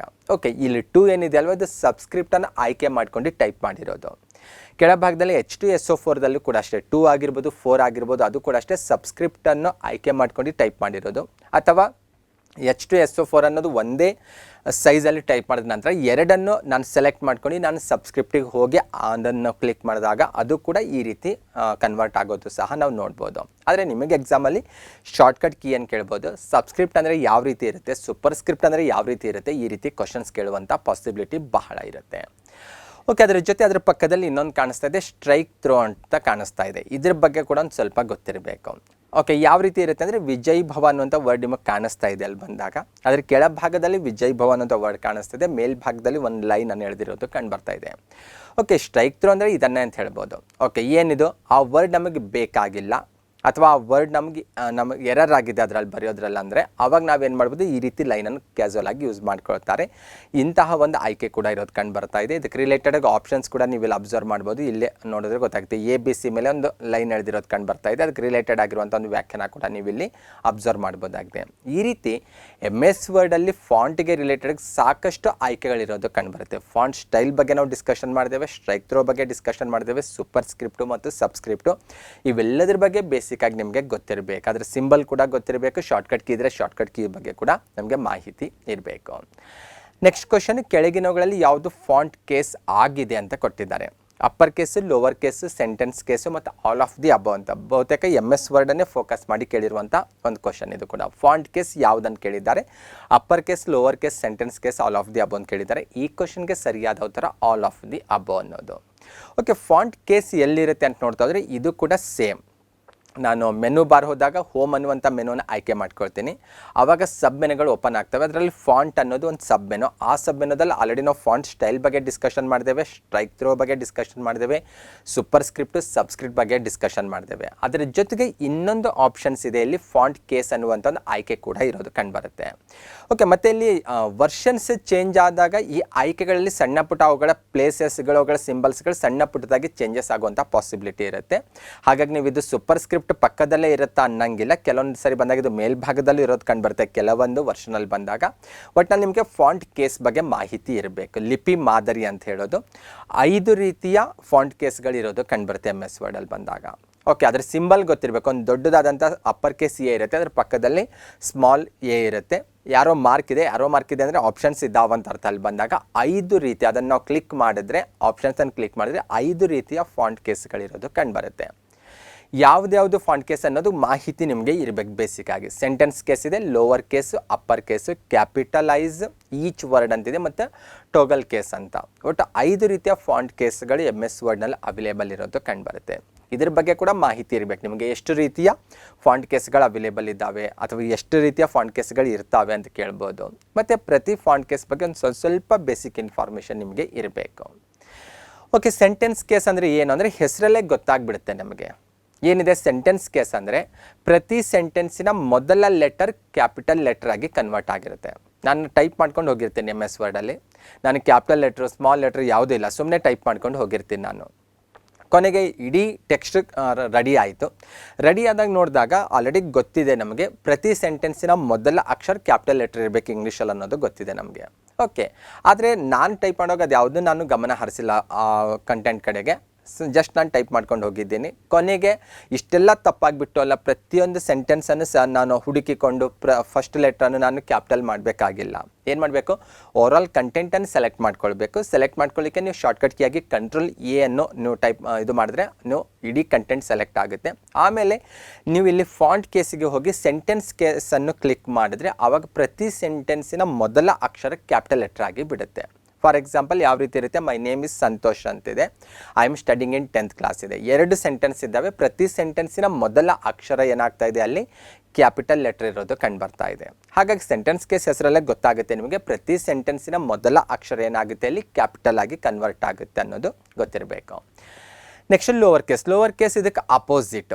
ಯಾವುದೋ ಕಂಟೆಂಟ್ ನೀವು ಟೈಪ್ ಮಾಡ್ತಾ ಹೋಗಿದ್ದೀರಾ, ಪ್ರತಿ ಸೆಂಟೆನ್ಸಿನ ಫಸ್ಟ್ ಅಕ್ಷರ ಏನು ಮಾಡಿದ್ದೀರಾ, ನೀವು ಬಿಗ್ ಲೆಟ್ರಲ್ಲಿ ಟೈಪ್ ಮಾಡಿದ್ದೀರಾ. ಮತ್ತು ಪ್ರಾಪರ್ ನೌನ್ ಬಂದಾಗ ಸಂತೋಷ್ ಅನ್ನುವಂಥ ಹೆಸರಲ್ಲಿ ಬಂದಾಗ ಎಸ್ ಅನ್ನು ಕೂಡ ನೀವು ಬಿಗ್ ಲೆಟ್ರಲ್ಲಿ ಟೈಪ್ ಮಾಡಿದ್ದೀರಾ. ಇಡೀ ಕಂಟೆಂಟ್ ಕಂಪ್ಲೀಟ್ ಮಾಡಿದ್ದೀರಾ. ನಮಗೆ ಯಾವುದೋ ಆ ರೀತಿ ಬೇಕಾಗಿಲ್ಲ, ಎಲ್ಲ ಇಡೀ ಕಂಟೆಂಟ್ ಲೋವರ್ ಕೇಸಲ್ಲಿ ಬೇಕಾಗಿದೆ ಅಂದರೆ ಇಡೀ ಟೆಕ್ಸ್ಟನ್ನು ನಾನು ಆಯ್ಕೆ ಮಾಡಿಕೊಂಡು ಲೋವರ್ ಕೇಸ್ ಅನ್ನುವಂಥ ಫಾಂಟ್ ಕೇಸನ್ನು ನಾನು ಕ್ಲಿಕ್ ಮಾಡಿದ್ರೆ, ಆಪ್ಷನ್ಸನ್ನು ಕ್ಲಿಕ್ ಮಾಡಿದ್ರೆ ಅವಾಗ ಇಡೀ ಕಂಟೆಂಟ್ ಏನಾಗ್ಬಿಡುತ್ತೆ ಅಂದರೆ ಲೋವರ್ ಕೇಸಿಗೆ ಕನ್ವರ್ಟ್ ಆಗುತ್ತೆ. ನೀವು ನೋಡ್ಬೋದು ಅಲ್ಲಿ ಮೈ ಅನ್ನುವಂಥ ಫಸ್ಟ್ ಎಮ್ ಆಗಿರ್ಬೋದು, ಸಂತೋಷ್ ವರ್ಡ್ ಆಗಿರ್ಬೋದು, ಐ ಎಮ್ ಆಗಿರ್ಬೋದು. ಪ್ರೀವಿಯಸ್ಸಲ್ಲಿ ಸೆಂಟೆನ್ಸ್ ಕೇಸಲ್ಲಿ ಏನಾಗ್ತಾಯಿತ್ತು, ಪ್ರತಿ ಸೆಂಟೆನ್ಸಿನ ಫಸ್ಟ್ ಲೆಟರ್ ಬಿಗ್ ಲೆಟರ್ ಆಗಿತ್ತು, ಆದರೆ ಲೋವರ್ ಕೇಸನ್ನು ಆಯ್ಕೆ ಮಾಡ್ಕೊಂಡಿರೋದ್ರಿಂದ ಎಲ್ಲ ಅಕ್ಷರಗಳು ಲೋವರ್ ಕೇಸಿಗೆ ಕನ್ವರ್ಟ್ ಆಗಿದ್ದಾವೆ, ಎಲ್ಲ ಅಕ್ಷರಗಳು ಸ್ಮಾಲ್ ಲೆಟರ್ ಆಗಿ ಕನ್ವರ್ಟ್ ಆಗಿರೋದು ಕಂಡುಬರುತ್ತೆ. ಅಪ್ಪರ್ ಕೇಸ್ ಹೆಸರಲ್ಲೇ ಗೊತ್ತಾಗುತ್ತೆ, ಎಲ್ಲ ಅಕ್ಷರಗಳು ಅಪ್ಪರ್ ಕೇಸ್ ಆಗಿ ಕನ್ವರ್ಟ್ ಆಗ್ತವೆ. ಓಕೆ, ನಾನು ಪ್ರೀವಿಯಸ್ ಲೋವರ್ ಕೇಸ್ ಇದೇ ಸೆಂಟೆನ್ಸ್ ತಪ್ಪಂತ ನಮ್ಮ ಟೀಚರ್ ಹೇಳಿದ್ರು, ಈ ರೀತಿ ನೀವು ಬರೆಯೋ ಹಾಗಿಲ್ಲ, ಈ ರೀತಿ ಟೈಪ್ ಮಾಡೋ ಹಾಗಿಲ್ಲ, ಪ್ರತಿ ಸೆಂಟೆನ್ಸಿನ ಮೊದಲ ಅಕ್ಷರ ಬಿಗ್ ಲೆಟರ್ ಆಗಿರಬೇಕು ಅಂತ ಹೇಳೋದ್ರಿಂದ ನಾನು ಸೆಂಟೆನ್ಸ್ ಕೇಸಿಗೆ ಹೋಗಿ ನಾನು ಅದನ್ನು ಆಯ್ಕೆ ಮಾಡಿಕೊಂಡ್ರೆ ಅದು ಸೆಂಟೆನ್ಸ್ ಕೇಸಾಗಿ ಕನ್ವರ್ಟ್ ಆಗ್ತದೆ, ದಟ್ ಈಸ್ ಕರೆಕ್ಟ್ ಅಂತ ಹೇಳ್ತೇವೆ ನಾವು. ಇಲ್ಲ ನಮಗೆ ಎಲ್ಲ ಅಕ್ಷರಗಳು ಅಪ್ಪರ್ ಕೇಸಿಗೆ ಬೇಕಾಗಿದ್ದಾವಂದರೆ ಆ ಕಂಟೆಂಟನ್ನು ಆಯ್ಕೆ ಮಾಡ್ಕೊಳ್ಬೇಕು. ನೀವು ಅಗೇನ್ ಹೋಮ್ ಮೆನುಗೆ ಹೋಗಬೇಕು, ಫಾಂಟ್ ಅನ್ನುವಂಥ ಸಬ್ ಮೆನು ಇದೆ, ಅಲ್ಲಿ ನೀವು ಫಾಂಟ್ ಕೇಸ್ಗೆ ಹೋದರೆ ನೀವು ಅಪ್ಪರ್ ಕೇಸನ್ನು ಆಯ್ಕೆ ಮಾಡಿಕೊಂಡಾಗ ಅವಾಗೆಲ್ಲ ಅಕ್ಷರಗಳು ಅಪ್ಪರ್ ಕೇಸಾಗಿ ಕನ್ವರ್ಟ್ ಆಗ್ತವೆ. ಈ ರೀತಿ ಫಾಂಟ್ ಕೇಸಲ್ಲಿ ಬಂದಾಗ ಬೇರೆ ಬೇರೆ ರೀತಿಯ ಫಾಂಟ್ ಕೇಸ್ಗಳಿರೋದು ಕಂಡು ಬರುತ್ತೆ. ಕ್ಯಾಪಿಟಲೈಸ್ ಈಚ್ ವರ್ಡ್ ಅಂದರೆ ಪ್ರತಿ ವರ್ಡ್ನ ಫಸ್ಟ್ ಲೆಟರ್ ಏನಾಗುತ್ತೆ ಅದು ಕ್ಯಾಪಿಟಲ್ ಲೆಟರ್ ಆಗಿ ಕನ್ವರ್ಟ್ ಆಗುತ್ತೆ. ಆ ಹೆಸರಲ್ಲೇ ನೆನ್ಪಿಟ್ಕೊಳ್ಬೇಕು, ಅಥವಾ ನಿಮಗೆ ಆ ಹೆಸರು ನೆನಪಿಲ್ಲ ಅಂದರೆ ಇಲ್ಲಿ ನೋಡಿದ್ರೆ ಗೊತ್ತಾಗುತ್ತೆ ನಿಮಗೆ. ಸೆಂಟೆನ್ಸ್ ಕೇಸು ಲೋವರ್ ಕೇಸು ಅಲ್ಲಿ ಬಳಸಿರುವಂಥ ಅಕ್ಷರಗಳು ನೋಡಿರಿ, ಕ್ಯಾಪಿಟಲೈಸ್ ಈಚ್ ವರ್ಡಲ್ಲಿ ಬಂದಾಗ 3 ಶಬ್ದಗಳು ಕಾಣಿಸ್ತಾ ಇದ್ದಾವೆ. ಪ್ರತಿ ಶಬ್ದದ ಮೊದಲ ಅಕ್ಷರ ನೋಡಿದ್ರೆ ಗೊತ್ತಾಗ್ತಾ ಇದೆ ಅಲ್ಲಿ ಬಿಗ್ ಲೆಟರ್ ಇರೋದು ಕಂಡು ಬರ್ತಾ ಇದೆ. ಆ ರೀತಿ ಕನ್ವರ್ಟ್ ಆಗುತ್ತೆ. ಕೊನೆಯದಾಗಿ ಟಾಗಲ್ ಕೇಸ್ ಅಂತಿರೋದು, ಇಲ್ಲಿ ಆ ಹೆಸರಲ್ಲೇ ಗೊತ್ತಾಗ್ತಾ ಇದೆ ಅಥವಾ ಆ ಸ್ಕ್ರೀನ್ ಮೇಲೆ ಕಾಣಿಸ್ತಾ ಇರುವಂಥ ಅದಕ್ಕೆ ರಿಲೇಟೆಡ್ ಆಗಿರುವಂಥ ಕೊನೆ ಆಪ್ಷನ್ಸ್ ನೋಡಿದ್ರೆ ಗೊತ್ತಾಗ್ತಾ ಇದೆ. ಪ್ರತಿ ಶಬ್ದದ ಮೊದಲ ಅಕ್ಷರ ಸ್ಮಾಲ್ ಲೆಟರ್ ಆಗ್ತಾ ಇದೆ, ರಿಮೈನಿಂಗ್ ಅಕ್ಷರಗಳೆಲ್ಲವೂ ಕೂಡ ಬಿಗ್ ಲೆಟರ್ ಅಥವಾ ಅಪ್ಪರ್ ಕೇಸ್ ಆಗಿ ಕನ್ವರ್ಟ್ ಆಗಿರೋದು ಕಂಡು ಬರ್ತಾ ಇದೆ. ಮತ್ತು ಟಾಗಲ್ ಕೇಸಲ್ಲಿ ಇನ್ನೂ ಬೇರೆ ಬೇರೆ ಆಪ್ಷನ್ಸ್ ಕೂಡ ಇದ್ದಾವೆ. ಆದರೆ ಜಸ್ಟ್ ನಿಮ್ಮ ಎಕ್ಸಾಮಲ್ಲಿ ಇದಿಷ್ಟಕ್ಕೆ ರಿಲೇಟೆಡ್ ಕ್ವಶನ್ಸ್ ಕೇಳುವಂಥ ಪಾಸಿಬಿಲಿಟಿ ಬಹಳ ಇರುತ್ತೆ ಅಂತ ಹೇಳ್ಬೋದು. ನೆಕ್ಸ್ಟ್ ಒಂದು ಬರೋಣ, what is the smallest and largest available font on MS word font sub menu ಅಂತ ಕೇಳಿದ್ದಾರೆ. MS ವರ್ಡ್ನಲ್ಲಿ ಫಾಂಟ್ ಸಬ್ ಮೆನುದಲ್ಲಿ ಹೋದಾಗ ನಮಗೆ ಅತಿ ಚಿಕ್ಕದಾಗಿ ಮತ್ತು ಅತಿ ದೊಡ್ಡದಾದಂಥ ಫಾಂಟ್ ಸೈಜ್ ಯಾವುದು ಇದೆ, ಅಲ್ಲಿರುವಂಥ ಅವೈಲೇಬಲ್ ಯಾವುದು ಅಂತ ಕೇಳ್ತಾ ಇದ್ದಾರೆ. ಓಕೆ, ಸ್ಮಾಲೆಸ್ಟ್ 8 ಆ್ಯಂಡ್ ಲಾರ್ಜೆಸ್ಟ್ 70 ಅಂತ ಕೊಟ್ಟಿದ್ದಾರೆ. ಸ್ಮಾಲೆಸ್ಟ್ 5 ಆ್ಯಂಡ್ ಲಾರ್ಜೆಸ್ಟ್ 72 ಅಂತ ಹೇಳಿದ್ದಾರೆ. ಸ್ಮಾಲೆಸ್ಟ್ 8 ಆ್ಯಂಡ್ ಲಾರ್ಜೆಸ್ಟ್ 72, ಸ್ಮಾಲೆಸ್ಟ್ 5 ಮತ್ತು ಲಾರ್ಜೆಸ್ಟ್ 70 ಅಂತ ಈ ರೀತಿ ಬೇರೆ ಬೇರೆ ಆಪ್ಷನ್ಸ್ ಕೊಟ್ಟಿದ್ದಾರೆ. ಕ್ವಶನ್ಸ್ ಏನಿದೆ ಅಂದರೆ MS ವರ್ಡಲ್ಲಿ ಬಂದಾಗ ಫಾಂಟ್ ಸಬ್ ಮೆನುದಲ್ಲಿ ಹೋದಾಗ ಫಾಂಟ್ ಸೈಜ್ ಇದೆ ಅಲ್ವಾ, ಅಲ್ಲಿ ಸ್ಮಾಲೆಸ್ಟ್ ಮತ್ತು ಲಾರ್ಜೆಸ್ಟ್ ಯಾವುದು ಅವೈಲೇಬಲ್ ಇದೆ ಅಂತ, ಅಂದರೆ ನಾವು ಟೈಪ್ ಮಾಡಿ ಆಯ್ಕೆ ಮಾಡ್ಕೊಳ್ಳೋದಲ್ಲ, ಆಲ್ರೆಡಿ ಎಲ್ಲ ಅವೈಲೇಬಲ್ ಇರುವಂಥ ಫಾಂಟ್ ಸ್ಟೈಲಲ್ಲಿ ಯಾವುದು ಸ್ಮಾಲೆಸ್ಟ್ ಯಾವುದು ಲಾರ್ಜೆಸ್ಟ್ ಅಂತ ಕೇಳ್ತಾ ಇರೋದು. Okay, simple. ಈ ಕ್ವಶನ್ ಕೂಡ ಬಹಳ ದೊಡ್ಡದನ್ನಂಗಿಲ್ಲ. ಥರ್ಡ್ ಆಪ್ಷನ್ಸ್ ಇದಕ್ಕೆ ಕರೆಕ್ಟ್, ಸ್ಮಾಲೆಸ್ಟ್ 8 ಆ್ಯಂಡ್ ಲಾರ್ಜೆಸ್ಟ್ 72. ಯಾರಾದರೂ ನೀವು MS ವರ್ಡ್ ಯೂಸ್ ಮಾಡ್ತಿದ್ರಾ ಅಂದರೆ ಅಥವಾ ಮಾಡಲಿಕ್ಕೆ ಅವೈಲೇಬಲ್ ಇದ್ದರೆ ಇವೆಲ್ಲವನ್ನು ಕೂಡ ನೀವು ಸೂಕ್ಷ್ಮವಾಗಿ ಅಬ್ಸರ್ವ್ ಮಾಡಬೇಕು. ಇಲ್ಲೆಲ್ಲ ಕಂಟೆಂಟ್ ನಾನೇ ಕವರ್ ಮಾಡ್ತೀನಿ ಅಂತ ಹೇಳೋದಿಲ್ಲ, ಜಸ್ಟ್ ಒಂದು ಐಡಿಯಾ ಕೊಡ್ತಾ ಹೋಗ್ಬೋದು. ನೀವು ಆ ಐಡಿಯಾವನ್ನು ಬೇಸ್ ಆಗಿಟ್ಕೊಂಡು ಬೇರೆ ಬೇರೆ ಆ್ಯಂಗಲಲ್ಲಿ ನೀವೇನಾಗಬೇಕು, ಎಕ್ಸಾಮ್ಗೆ ರೆಡಿ ಆಗಬೇಕು. ಓಕೆ, ಎಲ್ಲಿರುತ್ತೆ ಅಂದರೆ ಇದು ಕೂಡ ಆಲ್ರೆಡಿ ಕ್ವಶನಲ್ಲೇ ಹೇಳಿದರು, ಫಾಂಟ್ ಸಬ್ ಮೆನು ಅಂತ ಹೇಳಿದ್ರು. MS ವರ್ಡಲ್ಲಿ ಫಾಂಟ್ ಸಬ್ ಮೆನುದಲ್ಲಿ ಹೋದಾಗ ಅಲ್ಲಿ ಅವೈಲೇಬಲ್ ಇರುವಂಥ ಸ್ಮಾಲೆಸ್ಟ್ ಮತ್ತು ಬಿಗ್ಗೆಸ್ಟ್ ಅಥವಾ ಲಾರ್ಜೆಸ್ಟ್ ಅಂತ ಬಂದಾಗ ಕ್ವಶನಲ್ಲಿ ಕೂಡ ಕ್ಲಿಯರ್ ಆಗಿ ಹೇಳಿದ್ದಾರೆ ಅವರು. ಫಾಂಟ್ ಸಬ್ ಮೆನುದಲ್ಲಿ ಸ್ಮಾಲೆಸ್ಟ್ ಮತ್ತು ಲಾರ್ಜೆಸ್ಟ್ ಅವೈಲೇಬಲ್ ಫಾಂಟ್ ಸೈಜ್ ಯಾವುದಂತ ಕೇಳ್ತಾ ಇದ್ದಾರೆ. ಸೇಮ್ ಹೋಮ್ ಅನ್ನುವಂಥ ಮೆನುನ ಆಯ್ಕೆ ಮಾಡ್ಕೊಂಡಾಗ ಫಾಂಟ್ ಸಬ್ ಮೆನು ಆಯ್ಕೆ ಆಗುತ್ತೆ. ಅಲ್ಲಿ ಬಂದಾಗ ನಿಮಗೆ ನಂಬರ್ಸ್ಗಳು ಕಾಣಿಸ್ತಾ ಇದ್ದಾವೆ, 8, 9, 10, 11 ಈ ರೀತಿ ಕಾಣಿಸ್ತಾ ಇದ್ದಾವಲ್ವ, ಅವುಗಳೇ ಇಲ್ಲಿ ಫಾಂಟ್ ಸೈಜ್ ಅಂತ ಹೇಳೋದು. ಪಾಯಿಂಟ್ ಅಂತ ಹೇಳ್ತೇವೆ. ಫಾಂಟ್ ಸೈಜನ್ನು ನಾವು MS ವರ್ಡಲ್ಲಿ ಎಲ್ಲ ಪಾಯಿಂಟಲ್ಲಿ ಹೇಳ್ತೇವೆ. 8 ಪಾಯಿಂಟ್, 9 ಪಾಯಿಂಟ್, 10 ಪಾಯಿಂಟ್, 11 ಪಾಯಿಂಟ್, ಈ ರೀತಿ ಪಾಯಿಂಟ್ಸ್ ಎಲ್ಲವನ್ನು ಅಳತೆ ಮಾಡಲಾಗುತ್ತೆ. ಇದರಲ್ಲಿ ಸ್ಮಾಲೆಸ್ಟ್ ಮತ್ತು ಲಾರ್ಜೆಸ್ಟ್ ಯಾವುದಂತ ಐಡೆಂಟಿಫೈ ಮಾಡಬೇಕಾಗಿದೆ. ಓಕೆ, ನಂಬರ್ಸ್ಗಳಿದ್ದಾವೆ ಅವೈಲೇಬಲ್. ಪಕ್ಕದಲ್ಲಿ ಫಾಂಟ್ ಸೈಜ್ ಬಟನ್ಸ್ ಕೂಡ ಇದ್ದಾವೆ. ಓಕೆ, 2 ಎಗಳು ಕಾಣಿಸ್ತಾ ಇದೆ. ಒಂದು ಸ್ವಲ್ಪ ದೊಡ್ಡ ಸೈಜಲ್ಲಿ ಎ ಇದೆ ಅಲ್ವಾ, ಅಲ್ಲಿ ಯಾರೋ ಮಾರ್ಕ್ ಇದೆ ಮೇಲ್ಭಾಗದಲ್ಲಿ. ಅಂದರೆ ಇನ್ ಕೇಸ್ ನೀವು ಸೆಲೆಕ್ಟ್ ಮಾಡ್ಕೊಂಡಿರುವಂಥ ಫಾಂಟ್ ಅನ್ನು ಅಕ್ಷರಗಳ ಸೈಜನ್ನು ದೊಡ್ಡದು ಮಾಡಬೇಕಾದ್ರೆ ಪಾಯಿಂಟ್ ಇರುವಂಥ ಅಥವಾ ನಂಬರ್ಸ್ ಇರುವಂಥ ಆಯ್ಕೆಗೂ ಹೋಗ್ಬೋದು, ಅಥವಾ ಅದರ ಪಕ್ಕದಲ್ಲಿರುವಂತಹ ಏನು ಸ್ಮಾಲ್ ಬಾಕ್ಸಲ್ಲಿ ಕಾಣಿಸ್ತಾ ಇದ್ದಾವಲ್ವ ಯಾರೋ ಮಾರ್ಕ್ ಇರುವಂಥ ಎಗಳಿಂದ 1ರಿಂದ ಇನ್ಕ್ರೀಸ್ ಮಾಡ್ಬೋದು. ಅದರ ಪಕ್ಕದಲ್ಲಿರುವಂತಹ ಕೆಳಮುಖವಾಗಿರುವಂಥ ಯಾರೋ ಮಾರ್ಕ್ ಏನು ಎ ಇದೆ ಅಲ್ವಾ, ಅದನ್ನು ಕ್ಲಿಕ್ ಮಾಡೋ ಮೂಲಕ ಅದರ ಸೈಜನ್ನು ಕೂಡ ನೀವು ಕಡಿಮೆ ಮಾಡ್ಬೋದು. ಕ್ವಶನ್ ಇರೋದು ಫಾಂಟ್ ಸೈಜ್ಗೆ ರಿಲೇಟೆಡ್ ಆಗಿ. ಅದು ಫಾಂಟ್ ಸಬ್ ಮೆನುದಲ್ಲಿ ಬಂದಾಗ ಎಷ್ಟು ಅವೈಲೇಬಲ್ ಇದೆ ಅಂತ ಕೇಳ್ತಾ ಇದ್ದಾರೆ. ಇಲ್ಲಿ ನೋಡಿದ್ರೆ ಗೊತ್ತಾಗುತ್ತೆ ನಿಮಗೆ. MS ವರ್ಡ್ ಓಪನ್ ಮಾಡಿದಾಗ ಈ ರೀತಿ ನಿಮಗೆ ವಿಂಡೋ ಕಾಣಿಸುತ್ತೆ ಅಲ್ವಾ, ಅಲ್ಲಿ ನೋಡಿದ್ರೆ ಗೊತ್ತಾಗ್ತದೆ. ಎಲ್ಲಕ್ಕಿಂತ ಚಿಕ್ಕದು 8 ಇದೆ. 8 ಅನ್ನೋದು ಫಾಂಟ್ ಸೈಜಲ್ಲಿ ಬಂದಾಗ ಅತಿ ಚಿಕ್ಕದಾದಂಥ ಫಾಂಟ್ ಸೈಜ್ 8 ಮಿನಿಮಮ್ಮು. ಮ್ಯಾಕ್ಸಿಮಮ್ 72 ಇರೋದು ಕಂಡು ಬರ್ತಾ ಇದೆ.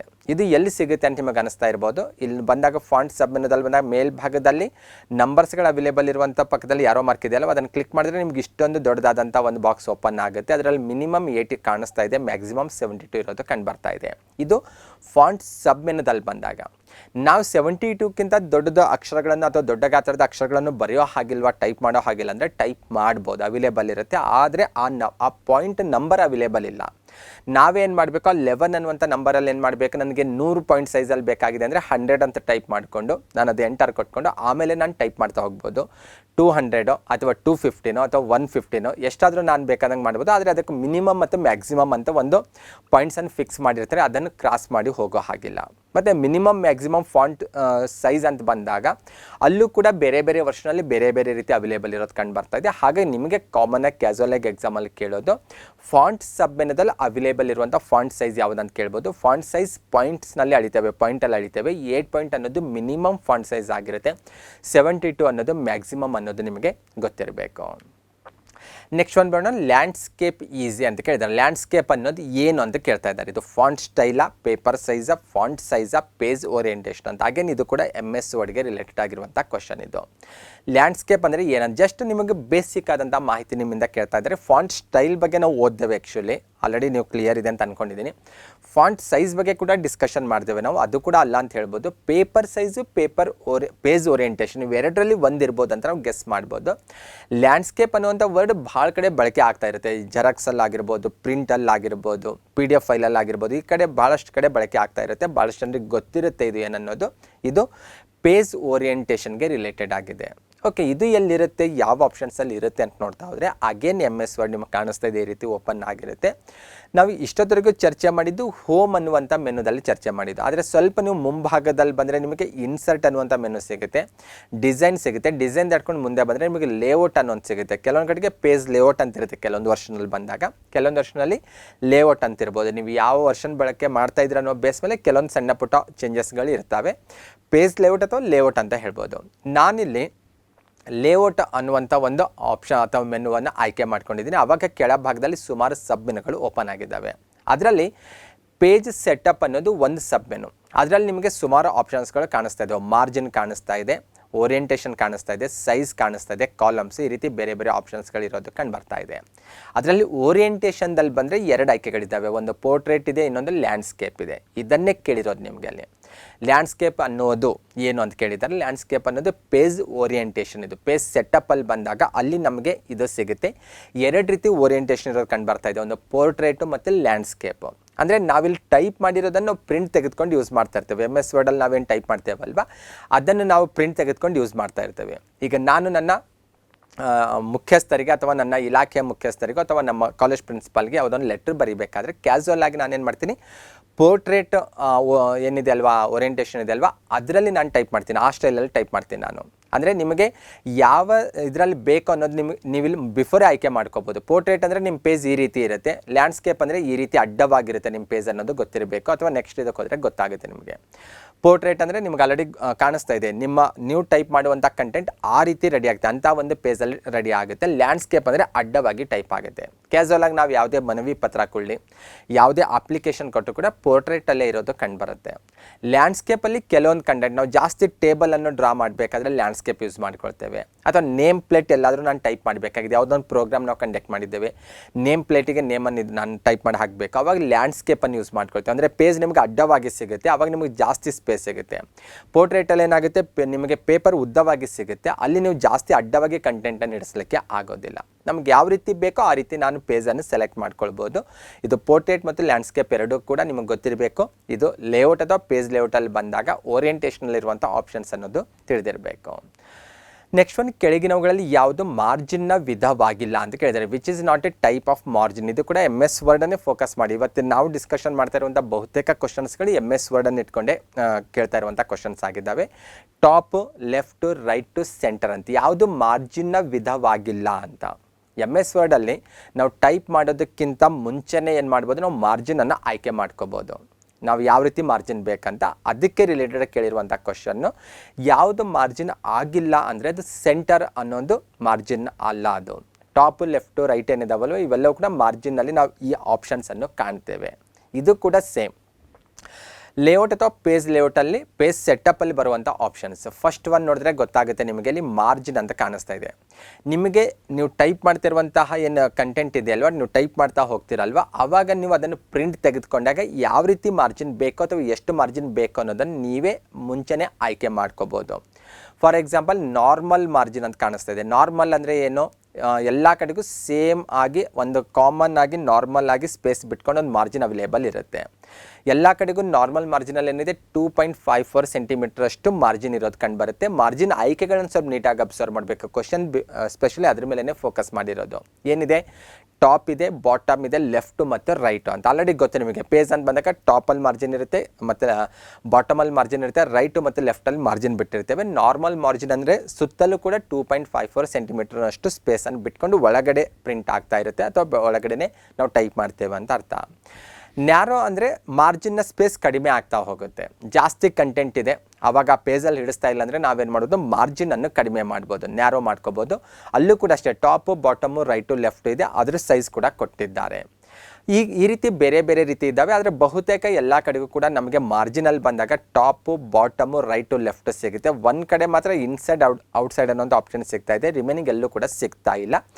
ಈ ಬೇಸ್ ಮೇಲೆ ಸೆಂಟರ್ ಅನ್ನೋದು ಇಲ್ಲಿ ಇಲ್ಲ ಅಂತ ನಾವು ಐಡೆಂಟಿಫೈ ಮಾಡ್ಬೋದಾಗಿದೆ. ಈ ರೀತಿ ಕೆಲವೊಂದು ಬಹಳ ಬೇಸಿಕಾಗಿ ಕೊಟ್ಟಿರ್ತಾರೆ. ನೀವು ನಾರ್ಮಲ್ ಮಾರ್ಜಿನ್ನ ಅಳತೆ ಕೂಡ ನೆನ್ಪಿಟ್ಕೊಳ್ಳೋದು ನನ್ನ ಪ್ರಕಾರ ಅವಶ್ಯಕತೆ ಇದೆ. ಕ್ವಶನ್ಸ್ ಕೇಳುವಂಥ ಪಾಸಿಬಿಲಿಟಿ ಕೂಡ ಇರುತ್ತೆ. ಮತ್ತು ಬೇರೆ ಬೇರೆ ವರ್ಷನಲ್ಲಿ ಸ್ವಲ್ಪ ಚೇಂಜಸ್ ಕೂಡ ಆಗ್ಬೋದಿಲ್ಲ ಅನ್ನಂಗಿಲ್ಲ. ಆದರೆ ಬೇಸಿಕಾಗಿ ನಿಮಗೊಂದು ಐಡಿಯಾ ಗೊತ್ತಿರಲೇಬೇಕು.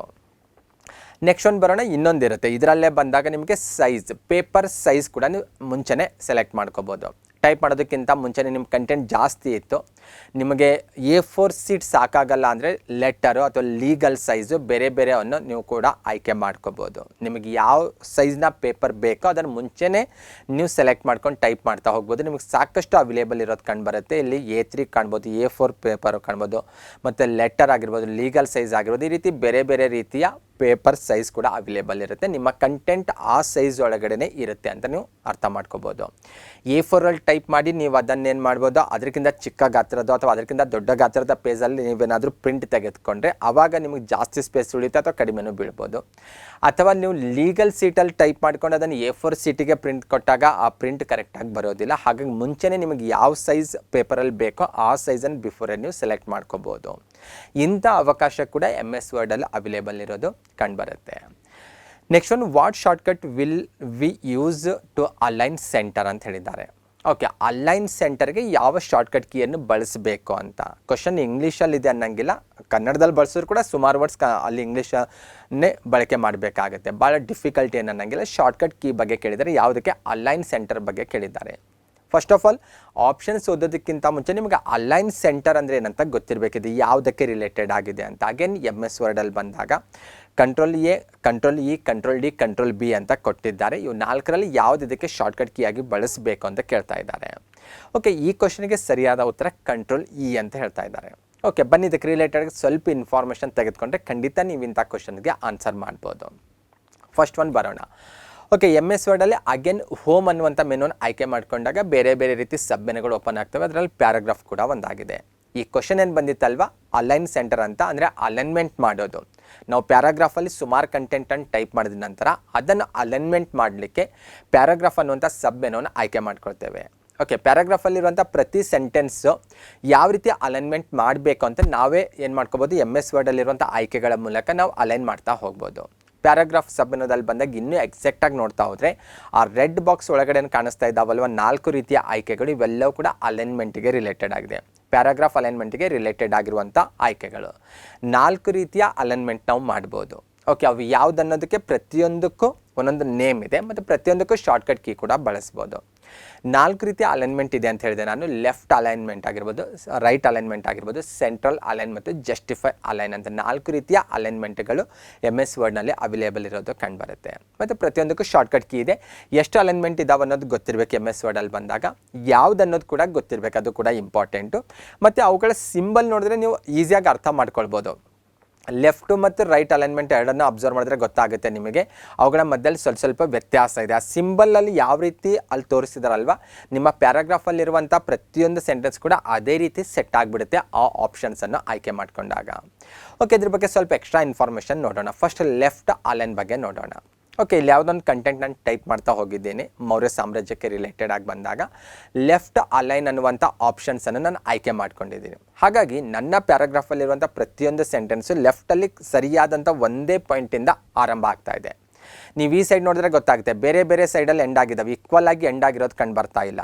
ಆದರೆ ಲೆಫ್ಟಲ್ಲಿ ಬಂದಾಗ ಏನಾಗ್ತಾ ಇದೆ, ಈಕ್ವಲ್ ಆಗಿ ಎಲ್ಲ ಲೈನ್ಗಳು ಸ್ಟಾರ್ಟ್ ಆಗ್ತಾ ಇದ್ದಾವೆ. ಇದು ಲೆಫ್ಟ್ ಅಲೈನ್ ಅಂದರೆ ಪ್ಯಾರಾಗ್ರಾಫ್ನ ಪ್ರತಿಯೊಂದು ಸೆಂಟೆನ್ಸ್ ಕೂಡ ಲೆಫ್ಟಲ್ಲಿ ನಿರ್ದಿಷ್ಟವಾದಂಥ ಒಂದೇ ಪ್ಲೇಸಿಂದ ಆರಂಭ ಆಗುತ್ತೆ. ಇದು ಲೆಫ್ಟ್ ಅಲೈನ್ ಅಂತ ಹೇಳ್ಬೋದು. ನೀವು ಕಂಟೆಂಟನ್ನು ಟೈಪ್ ಮಾಡಿದ ನಂತರ ಆ ಕಂಟೆಂಟನ್ನು ಸೆಲೆಕ್ಟ್ ಮಾಡ್ಕೊಂಡು ಲೆಫ್ಟ್ ಅಲೈನ್ ಅನ್ನುವಂಥ ಆಪ್ಷನ್ಸನ್ನು ಕ್ಲಿಕ್ ಮಾಡಿದ್ರೆ ಈ ರೀತಿ ಅದು ಸೆಟ್ ಆಗುತ್ತೆ. ಅಥವಾ ಬಿಫೋರೇ ನೀವು ಸೆಟ್ ಮಾಡಿಕೊಂಡೆ ಸ್ಟಾರ್ಟ್ ಮಾಡ್ಕೋಬೋದು, ಆ ರೀತಿ ಕೂಡ ಅವಕಾಶ ಇರುತ್ತೆ. ಓಕೆ, ನಾನು ಇಡೀ ಕಂಟೆಂಟ್ ಟೈಪ್ ಮಾಡಿದ್ದೀನಿ, ನನಗೆ ಲೆಫ್ಟು ರೈಟು ಯಾವುದೋ ಅಲೈನ್ಮೆಂಟ್ ಬಗ್ಗೆ ಗೊತ್ತಿಲ್ಲ ಅಂದರೂ ಕೂಡ ನೀವು ಇಡೀ ಕಂಟೆಂಟ್ ಟೈಪ್ ಮಾಡಿದ ನಂತರ ಸೆಲೆಕ್ಟ್ ಮಾಡ್ಕೊಂಡು ಲೆಫ್ಟ್ ಅಲೈನ್ಮೆಂಟನ್ನು ಕ್ಲಿಕ್ ಮಾಡಿದ್ರೆ ಈ ರೀತಿ ನಿಮಗೆ ಕಾಣಿಸುತ್ತೆ ನಿಮ್ಮ ಪ್ಯಾರಾಗ್ರಾಫಲ್ಲಿರುವಂಥ ಕಂಟೆಂಟು. ಅಥವಾ ಇದಕ್ಕೆ ನೀವು ಶಾರ್ಟ್ಕಟ್ ಕೀ ಕೂಡ ಬಳಸ್ಬೋದು. ಏನು, ಕಂಟ್ರೋಲ್ L ಅನ್ನುವಂಥ ಒಂದು ಶಾರ್ಟ್ಕಟ್ ಕೀಯನ್ನು ಬಳಸ್ಬೋದು. ಫಸ್ಟ್ ನೀವು ಸೆಲೆಕ್ಟ್ ಮಾಡ್ಕೊಳ್ಬೇಕು. ಸೆಲೆಕ್ಟ್ ಮಾಡ್ಕೊಂಡ ನಂತರ ಕಂಟ್ರೋಲ್ L ಅನ್ನು ಕ್ಲಿಕ್ ಮಾಡಿದ್ರೆ ಅವಾಗ ಏನಾಗುತ್ತೆ, ಅದು ಲೆಫ್ಟ್ ಅಲೈನ್ಗೆ ಅದು ಸೆಟ್ ಆಗಿಬಿಡುತ್ತೆ. ಅದಕ್ಕೆ ರಿಲೇಟೆಡ್ ಆಗಿರುವಂಥ ಒಂದು ವ್ಯಾಖ್ಯಾನ ಕೂಡ ನೀವು ಅಬ್ಸರ್ವ್ ಮಾಡ್ಬೋದಾಗಿದೆ. ನೆಕ್ಸ್ಟ್ ರೈಟ್ ಅಲೈನ್, ಇದು ಲೆಫ್ಟ್ಗೆ ಅಪೋಸಿಟ್ ಇದು. ಓಕೆ, ಇಲ್ಲಿ ಕೂಡ ಅಷ್ಟೇ ಸೇಮ್ ಕಂಟೆಂಟ್ ನಾನು ಟೈಪ್ ಮಾಡಿದ್ದೀನಿ. ಆಮೇಲೆ ಟೈಪ್ ಆದ ನಂತರ ಅದನ್ನು ನಾನು ಸೆಲೆಕ್ಟ್ ಮಾಡ್ಕೊಂಡಿದ್ದೀನಿ. ಸೆಲೆಕ್ಟ್ ಮಾಡ್ಕೊಂಡು ರೈಟ್ ಅಲೈನ್ ಅನ್ನುವಂಥ ಒಂದು ಆಪ್ಷನ್ಸನ್ನು ಕ್ಲಿಕ್ ಮಾಡಿದಾಗ ನನ್ನ ಪ್ಯಾರಾಗ್ರಾಫಲ್ಲಿರುವಂಥ ಎಲ್ಲ ಸೆಂಟೆನ್ಸು ಕೂಡ ರೈಟಲ್ಲಿ ಎಕ್ಸಾಕ್ಟ್ ಪ್ಲೇಸಿಂದ ಇರೋದು ಕಂಡು ಬರ್ತಾ ಇದೆ, ಎಂಡ್ ಆಗಿರೋದು ಕಂಡು ಬರ್ತಾ ಇದೆ. ಅದರ ಲೆಫ್ಟಲ್ಲಿ ಬೇರೆ ಬೇರೆ ಸ್ಪೇಸಿಂದ ಆರಂಭ ಆಗ್ತಾ ಇರೋದು ಕಂಡು ಬರ್ತಾ ಇದೆ. ಇದನ್ನು ಕೂಡ ನೀವು ಅಬ್ಸರ್ವ್ ಮಾಡಬೇಕು. ಯಾವುದಾದ್ರು ನಾವು ಆರ್ಟಿಕಲ್ಸ್ ಬರೆಯುವಂಥ ಸಂದರ್ಭದಲ್ಲಿ ಸುಮಾರು ಕಡೆ ಬೇರೆ ಬೇರೆ ಕಡೆಗೆ ಯೂಸ್ ಆಗುತ್ತೆ. ಆದರೆ ನಾರ್ಮಲ್ ಟೆಕ್ಸ್ಟ್ ಬುಕ್ಕಲ್ಲಿ ಈ ರೀತಿ ಲೆಫ್ಟು ರೈಟು ಯೂಸ್ ಮಾಡಲ್ಲ. ಅಲ್ಲಿ ಇವು 4 ಒಂದು ಪರ್ಟಿಕ್ಯುಲರ್ ಆಗಿ ಅಲ್ಲಿ ಜಾಸ್ತಿ ಯೂಸ್ ಆಗ್ತಾ ಇರುತ್ತೆ. ಅದು ಯಾವುದನ್ನೋದು ಕೂಡ ನಿಮಗೆ ನೆಕ್ಸ್ಟ್ ಆಪ್ಷನ್ಸ್ಗೆ ಹೋದಾಗ ಗೊತ್ತಾಗುತ್ತೆ. ಆದರೆ ಇದೆಲ್ಲ ಬಳಕೆ ಆಗ್ತಾ ಇರುತ್ತೆ ಬೇರೆ ಬೇರೆ ಆ್ಯಂಗಲಲ್ಲಿ ಬಂದಾಗ. ಆದರೆ ಬಹಳ ಅತಿ ಹೆಚ್ಚು ಬಳಕೆ ಆಗುತ್ತೆ ಅಂತ ಹೇಳೋಕ್ಕಾಗಲ್ಲ.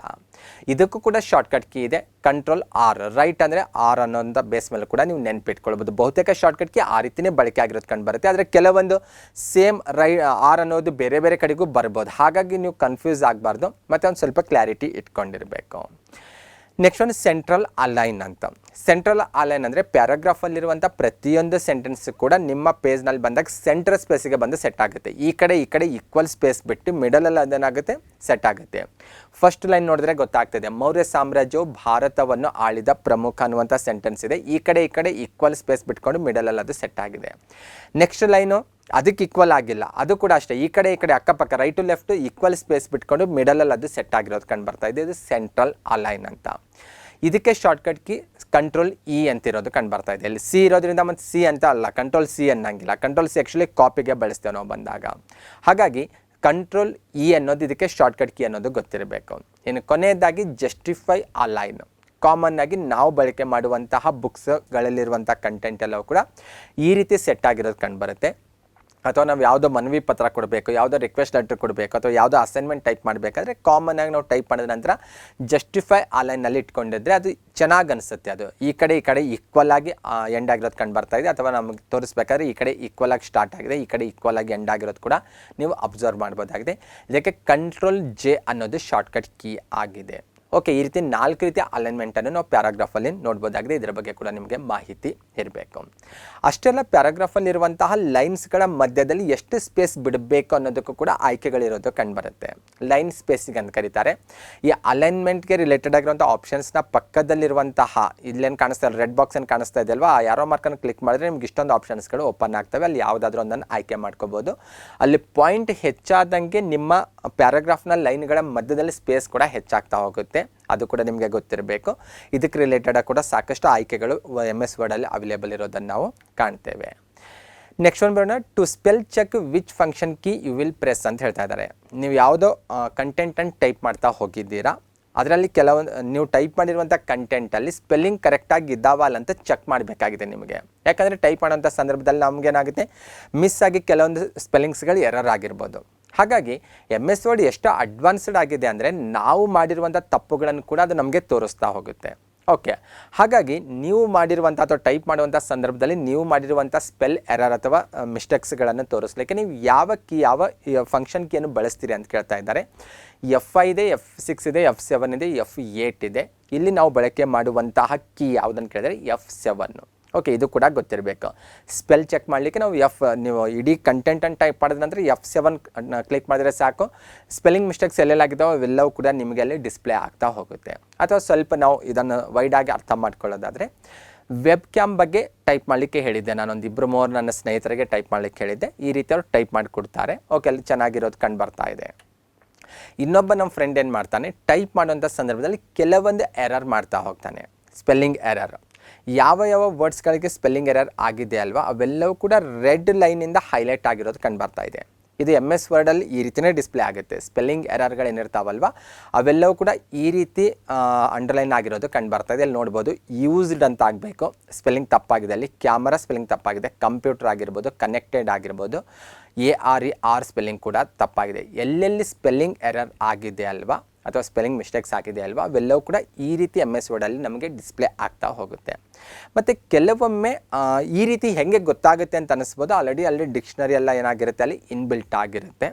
ಆ ಡಿಕ್ಷನರಿಯಲ್ಲಿ ಇಲ್ಲದೇ ಇರುವಂಥ ವರ್ಡ್ಸ್ಗಳು ಬಂದರೂ ಕೂಡ ಈ ರೀತಿಯೇ ಬರ್ತಾ ಇರುತ್ತೆ. ಅದನ್ನು ಕೂಡ ನಾವು ಸ್ಪೆಲ್ಲಿಂಗ್ ಎರರ ಅಂತ ಅಂದ್ಕೊಳ್ಳಂಗಿಲ್ಲ. ಕೆಲವೊಂದು ಸರಿ ಸರಿನೇ ಇರುತ್ತೆ ಆ ಶಬ್ದ, ಆದರೆ ಆ ಡಿಕ್ಷನರಿಯಲ್ಲಿ ಇಲ್ಲದೇ ಇದ್ದಾಗ ಏನಾಗುತ್ತೆ, ಅದು ಕೂಡ ಏನಾಗುತ್ತೆ ಈ ರೀತಿ ತೋರಿಸ್ತಾ ಹೋಗುತ್ತೆ. ಅಥವಾ ಕೆಲವೊಮ್ಮೆ ನೀವು ನಿಮ್ಮ ಹೆಸರನ್ನು ಟೈಪ್ ಮಾಡಿದಾಗಲೂ ಕೂಡ ನಿಮ್ಮ ಹೆಸರನ್ನ ಕೆಳಗಡೆ ಕೂಡ ಈ ರೀತಿ ರೆಡ್ ಲೈನ್ ಬರ್ತಾ ಇರುತ್ತೆ. ಹಾಗಂತ ತಕ್ಷಣಕ್ಕೆ ಅದು ತಪ್ಪನ್ನಂಗಿಲ್ಲ. ಅಂದರೆ ಆ ಡಿಕ್ಷನರಿಯಲ್ಲಿ ಇಲ್ಲದೇ ಇರುವಂಥ ಶಬ್ದಗಳು ಬಂದಾಗ ಅವಾಗಲೂ ಕೂಡ ಈ ರೀತಿಯೇ ಇರುತ್ತೆ. ಅದನ್ನು ನೀವು ಇಗ್ನೋರ್ ಮಾಡ್ತಾ ಹೋಗ್ಬೋದು. ಬೇಕಾದರೆ ನಿಮ್ಗೆ ಆಪ್ಷನ್ಸ್ ಇದ್ದಾವೆ, ಇದರಲ್ಲಿ ಸುಮಾರು ಆಪ್ಷನ್ಸ್ಗಳು ಇದ್ದಾವೆ. ಅದು ಕೂಡ ನಾನು ನಿಮಗೆ ಡಿಸ್ಪ್ಲೇ ಮಾಡ್ತಾ ಹೋಗ್ತೀನಿ. ಯೂಸ್ಡ್ ಇದೆ.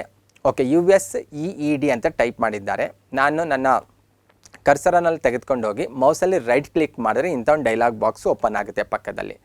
ನೀವು ಯೂಸ್ಡ್ ಅನ್ನೋದು ಸರಿ ಇತ್ತು ಅಂದರೆ, ನಿಮ್ಮ ಪ್ರಕಾರ ಅದು ಸರಿ ಅದೇ ರೀತಿ ಇರಬೇಕಿತ್ತು, ಆ ಡಿಕ್ಷನರಿಯಲ್ಲಿ ಆ ವರ್ಡ್ ಇಲ್ಲದೇ ಇರೋದ್ರಿಂದ ಈ ರೀತಿ ಬಂದಿದೆ ಅಂತ ಅನಿಸಿದ್ರೆ ಅವಾಗ ಏನು ಮಾಡ್ಬೋದು, ನೀವು ಇಗ್ನೋರ್ ಅನ್ನುವಂಥದ್ದನ್ನು ಇದು ಕ್ಲಿಕ್ ಮಾಡಿದ್ರೆ ಅವೆಲ್ಲವೂ ಕೂಡ ಹೋಗಿಬಿಡುತ್ತೆ. ಅಥವಾ ಇಲ್ಲ, ಅದು ನಿಮಗೆ ಸಜೆಸ್ಟ್ ಮಾಡ್ತಾ ಇದೆ ಇದು ಯೂಸ್ಡ್ ಅನ್ನೋದು ಆಗಬೇಕು ಅಂತ ಸಜೆಸ್ಟ್ ಮಾಡ್ತಾ ಇದೆ, ಇದು ಕ್ಲಿಕ್ ಮಾಡಿದ್ರೆ ಈ ಪ್ಲೇಸಲ್ಲಿ USED ಅನ್ನುವಂಥ ವರ್ಡ್ ಬಂದು ರೀಪ್ಲೇಸ್ ಆಗುತ್ತೆ. ಓಕೆ, ಅಥವಾ F7 ಟೈಪ್ ಮಾಡಿದ್ರೆ ಸಾಕು, ನಿಮ್ಮ ಸ್ಪೆಲ್ಲಿಂಗ್ ಎರರ್ಸ್ ಎಲ್ಲಿದ್ದಾವಲ್ಲ ಅವೆಲ್ಲವೂ ಕೂಡ ಪಕ್ಕದಲ್ಲಿ ಈ ರೀತಿ ಡಿಸ್ಪ್ಲೇ ಆಗ್ತಾ ಹೋಗ್ತವೆ. ಇದಕ್ಕೆ ನೀವು ಯಾವ್ಯಾವ ವರ್ಡ್ಸನ್ನು ಬಳಕೆ ಮಾಡ್ಕೋಬೋದು ಅನ್ನೋದು ಕೂಡ ನಿಮ್ಗೆ ಸಜೆಸ್ಟ್ ಮಾಡ್ತಾ ಹೋಗುತ್ತೆ MS ವರ್ಡಲ್ಲಿ. ಫಾರ್ ಎಕ್ಸಾಂಪಲ್, ಕ್ಯಾಮರಾ ಅನ್ನುವಂಥ ವರ್ಡ್ ಮೇಲೆ ನಾನು ನನ್ನ ಮೌಸನ್ನು ತೆಗೆದುಕೊಂಡು ಅಥವಾ ನನ್ನ ಕರ್ಸರ್ ತೆಗೆದುಕೊಂಡು ಕ್ಲಿಕ್ ಮಾಡಿದಾಗ ಅಥವಾ ಅಲ್ಲಿಟ್ಟಾಗ F7 ಟೈಪ್ ಮಾಡಿದ್ರೆ ಈ ರೀತಿ ಒಂದು ಡೈಲಾಗ್ ಬಾಕ್ಸ್ ಓಪನ್ ಆಗಿದೆ. ಇಲ್ಲಿ ಕ್ಯಾಮ್ರಾ ಪ್ಲೇಸಲ್ಲಿ ಇವಿಷ್ಟು ವರ್ಡ್ಸನ್ನು ನೀವು ಬಳಕೆ ಮಾಡ್ಕೊಳ್ಳಿಕ್ಕೆ ನನಗೆ ಆಪ್ಷನ್ಸ್ ಆಗಿ ನೀಡ್ತಾ ಇದೆ. ಇಲ್ಲ, ಇವೆಲ್ಲವೂ ತಪ್ಪು, ಇದೇ ಸರಿ ಇದೆ ಕ್ಯಾಮ್ರಾ ಅನ್ನುವಂಥ ವರ್ಡ್. ಅಂದರೆ ಯಾವುದೋ ಒಂದು ಬೇರೆ ವರ್ಡನ್ನು ಸ್ಪೆಷಲಾಗಿ ಬಳಕೆ ಮಾಡ್ಕೊಂಡಿದ್ದೀನಿ, ಅದು ಈ ಡಿಕ್ಷನರಿಯಲ್ಲಿ ಇಲ್ಲ ಅಂದಾಗ ನೀವೇನು ಮಾಡ್ಬೋದು, ಮೇಲ್ಗಡೆ ಇರುವಂಥ ಇಗ್ನೋರ್ ಅನ್ನುವಂಥ ಒಂದು ಆಪ್ಷನ್ಸನ್ನು ಕ್ಲಿಕ್ ಮಾಡಿದ್ರೆ ಈ ರೆಡ್ ಲೈನ್ ಏನಿದೆ ಅಲ್ವ ಅದು ಹೋಗಿಬಿಡುತ್ತೆ. ಈ ರೀತಿ ಕೂಡ ಆಪ್ಷನ್ಸ್ ಇದೆ. ಇದು ಶಾರ್ಟ್ಕಟ್ ಫಾರ್ಮೆಟ್. ಇದು F7 ಅನ್ನೋದು ಫಂಕ್ಷನ್ ಕೀ ಬಳಕೆ ಮಾಡ್ಕೊಂಡು ಈ ರೀತಿ ಸ್ಪೆಲ್ ಎರರ್ ಕೂಡ ನೀವು ಐಡೆಂಟಿಫೈ ಮಾಡ್ಕೋಬೋದು. ಅಥವಾ ನೀವು ಆಪ್ಷನ್ಸ್ಗೆ ಹೋಗಿ ಆಯ್ಕೆ ಮಾಡ್ತೀರಂದ್ರೂ ಕೂಡ ಇಲ್ಲಿ ಅವೈಲೇಬಲ್ ಇದೆ. ಮೇಲ್ಭಾಗದಲ್ಲಿ ಮೆನು ಬಾರ್ ಏನಿದೆ ಅಲ್ವಾ ಅಲ್ಲಿ ರಿವ್ಯೂ ಅನ್ನೋಂಥ ಒಂದು ಆಪ್ಷನ್ಸನ್ನು ಆಯ್ಕೆ ಮಾಡ್ಕೋಬೇಕು. ಆ ಮೆನುದಲ್ಲಿ ಹೋದಾಗ ಬೇರೆ ಬೇರೆ ಸಬ್ ಮೆನುಗಳು ಓಪನ್ ಆಗ್ತವೆ. ಅದರಲ್ಲಿ ಇಲ್ಲಿ ನೀವು ಅಬ್ಸರ್ವ್ ಮಾಡ್ಬೋದು. ಇಲ್ಲೇನಿದೆಯಲ್ಲ ಸ್ಪೆಲ್ಲಿಂಗ್ ಆ್ಯಂಡ್ ಗ್ರಾಮರ್ ಅಂತ ಕಾಣಿಸ್ತಾ ಇದೆಯಲ್ವಾ, ಈ ಆಪ್ಷನ್ಸನ್ನು ಕ್ಲಿಕ್ ಮಾಡಿದಾಗಲೂ ಕೂಡ ನಿಮಗೆ ಇಂಥ ಒಂದು ಡೈಲಾಗ್ ಬಾಕ್ಸು ಓಪನ್ ಆಗುತ್ತೆ. ಅಂದರೆ ಸ್ಪೆಲ್ಲಿಂಗ್ ಎರರ್ ಕೂಡ ಐಡೆಂಟಿಫೈ ಮಾಡಲಾಗುತ್ತೆ, ಗ್ರಾಮರ್ ಎರರ್ ಕೂಡ ನೀವು ಐಡೆಂಟಿಫೈ ಮಾಡ್ಬೋದು. ಮಾಡ್ಬೋದು. ಅದಕ್ಕೂ ಕೂಡ ಬೇರೆ ಬೇರೆ ಆಪ್ಷನ್ಸ್ಗಳು ಇಲ್ಲಿ ಅವೈಲೇಬಲ್ ಇರೋದು ಕಂಡು ಬರ್ತಾ ಇದೆ. ಅದನ್ನು ಕೂಡ ನೀವು ಅಬ್ಸರ್ವ್ ಮಾಡ್ಬೋದು. ಅದರ ಜೊತೆಗೆ ನೀವು ಬೇರೆ ಬೇರೆ ವರ್ಡ್ಸನ್ನು ಕೂಡ ಕೌಂಟ್ ಮಾಡ್ಬೋದು. ನಿಮ್ಮ ಇರುವಂಥ ಟೆಕ್ಸ್ಟನ್ನು ಬೇರೆ ಭಾಷೆಗೆ ಕನ್ವರ್ಟ್ ಕೂಡ ಮಾಡ್ಬೋದು. ಈ ರೀತಿ ಸಾಕಷ್ಟು ಅವಕಾಶಗಳು ಆಪ್ಷನ್ಸ್ಗಳು ನಿಮಗೆ ಇಲ್ಲಿರೋದು ಕಂಡು ಬರ್ತಾ ಇದೆ. ನಾನು ಕ್ವಶನಲ್ಲಿ ಬಂದಾಗ ಸ್ಪೆಲ್ಲಿಂಗ್ ಎರರ್ ಅಂತ ಹೇಳಿದ್ದೆ. ಸ್ಪೆಲ್ಲಿಂಗ್ ಎರರ್ ಅಷ್ಟೇ ಅಲ್ಲ, ಸ್ಪೆಲ್ಲಿಂಗ್ ಮತ್ತು ಗ್ರಾಮರ್ ಎರರ್ ಎರಡಕ್ಕೂ ಕೂಡ F7 ಅನ್ನು ಶಾರ್ಟ್ಕಟ್ ಕೀ ಆಗಿ ನಾವು ಬಳಕೆ ಮಾಡ್ಕೋಬೋದಾಗಿದೆ. ಅದು ಕೂಡ ನಿಮಗೆ ಗೊತ್ತಿರಬೇಕು. ಓಕೆ, ಈ ಆಪ್ಷನ್ಸಲ್ಲಿ ಬಂದಾಗ ಸ್ಪೆಲ್ಲಿಂಗ್ ಮತ್ತು ಗ್ರಾಮರನ್ನು ಎರಡನ್ನೂ ಕೂಡ ನೀವು ಚೆಕ್ ಮಾಡ್ಕೋಬೋದು. ಯಾವುದರಲ್ಲಿ ರಿವ್ಯೂ ಅನ್ನುವಂಥ ಮೆನುದಲ್ಲಿ ಬಂದಾಗ, ಇಲ್ಲಿ ಬಂದಾಗ ಸ್ಪೆಷಲಿ ಪ್ರೂಫಿಂಗ್ ಅನ್ನುವಂಥ ಒಂದು ಸಬ್ ಮೆನುದಲ್ಲಿ ಬಂದಾಗ ನೀವು ಸ್ಪೆಲ್ಲಿಂಗ್ ಮತ್ತು ಗ್ರಾಮರ್ ಇವೆರಡನ್ನು ಕೂಡ ಚೆಕ್ ಮಾಡ್ಕೋಬೋದು. ಟ್ರಾನ್ಸ್ಲೇಟ್ ಮಾಡ್ಬೋದು ನಿಮ್ಮ ಕಂಟೆಂಟನ್ನು ಬೇರೆ ಬೇರೆ ಲ್ಯಾಂಗ್ವೇಜ್ಗಳಿಗೆ. ಫೈಂಡ್ ದ ಸಿನೋನಿಮ್ಸ್, ಬೇರೆ ಬೇರೆ ವರ್ಡ್ಸ್, ಯಾವ್ದಾದ್ರು ವರ್ಡ್ಸ್ಗೆ ನಿಮಗೆ ಸಿನೋನಿಮ್ಸ್ ಬೇಕಾದರೆ ಅವನ್ನು ಕೂಡ ನೀವು ಆಯ್ಕೆ ಮಾಡ್ಕೋಬೋದು. ನಿಮ್ಮ ಟೈಪ್ ಮಾಡಿರುವಂತಹ ಕಂಟೆಂಟಲ್ಲಿ ಎಷ್ಟು ವರ್ಡ್ಸ್ಗಳಿದ್ದಾವೆ, ಎಷ್ಟು ಲೆಟರ್ಸ್ಗಳಿದ್ದಾವೆ ಅವನ್ನು ಕೂಡ ನೀವು ಇಲ್ಲಿ ಕೌಂಟ್ ಮಾಡ್ಕೋಬೋದು. ಅದಕ್ಕೂ ಕೂಡ ಬೇರೆ ಬೇರೆ ಆಪ್ಷನ್ಸ್ಗಳು ಇರೋದು ಕಂಡು ಬರ್ತಾ ಇದೆ. ಇವೆಲ್ಲವೂ ಕೂಡ MS ವರ್ಡ್ನಲ್ಲಿ ಅವೈಲೇಬಲ್ ಇರುವಂಥ ಒಂದು ಅವಕಾಶಗಳು ಅಥವಾ ಆಪ್ಷನ್ಸ್ಗಳಂತ ಹೇಳ್ಬೋದು. ಓಕೆ, ಇದಿಷ್ಟು ಕಂಪ್ಯೂಟರ್ ಅವೇರ್ನೆಸ್ ಸ್ಪೆಷಲಿ MS ವರ್ಡ್ಗೆ ರಿಲೇಟೆಡ್ ಆಗಿರುವಂಥ ಕೆಲವೊಂದು ಕ್ವಶನ್ಸ್ಗಳ ಚರ್ಚೆ ಆಗಿತ್ತು. ಮತ್ತೆ ಮುಂದಿನ ವಿಡಿಯೋದಲ್ಲಿ ಭೇಟಿಯಾಗೋಣ. ನಮಸ್ಕಾರಗಳು.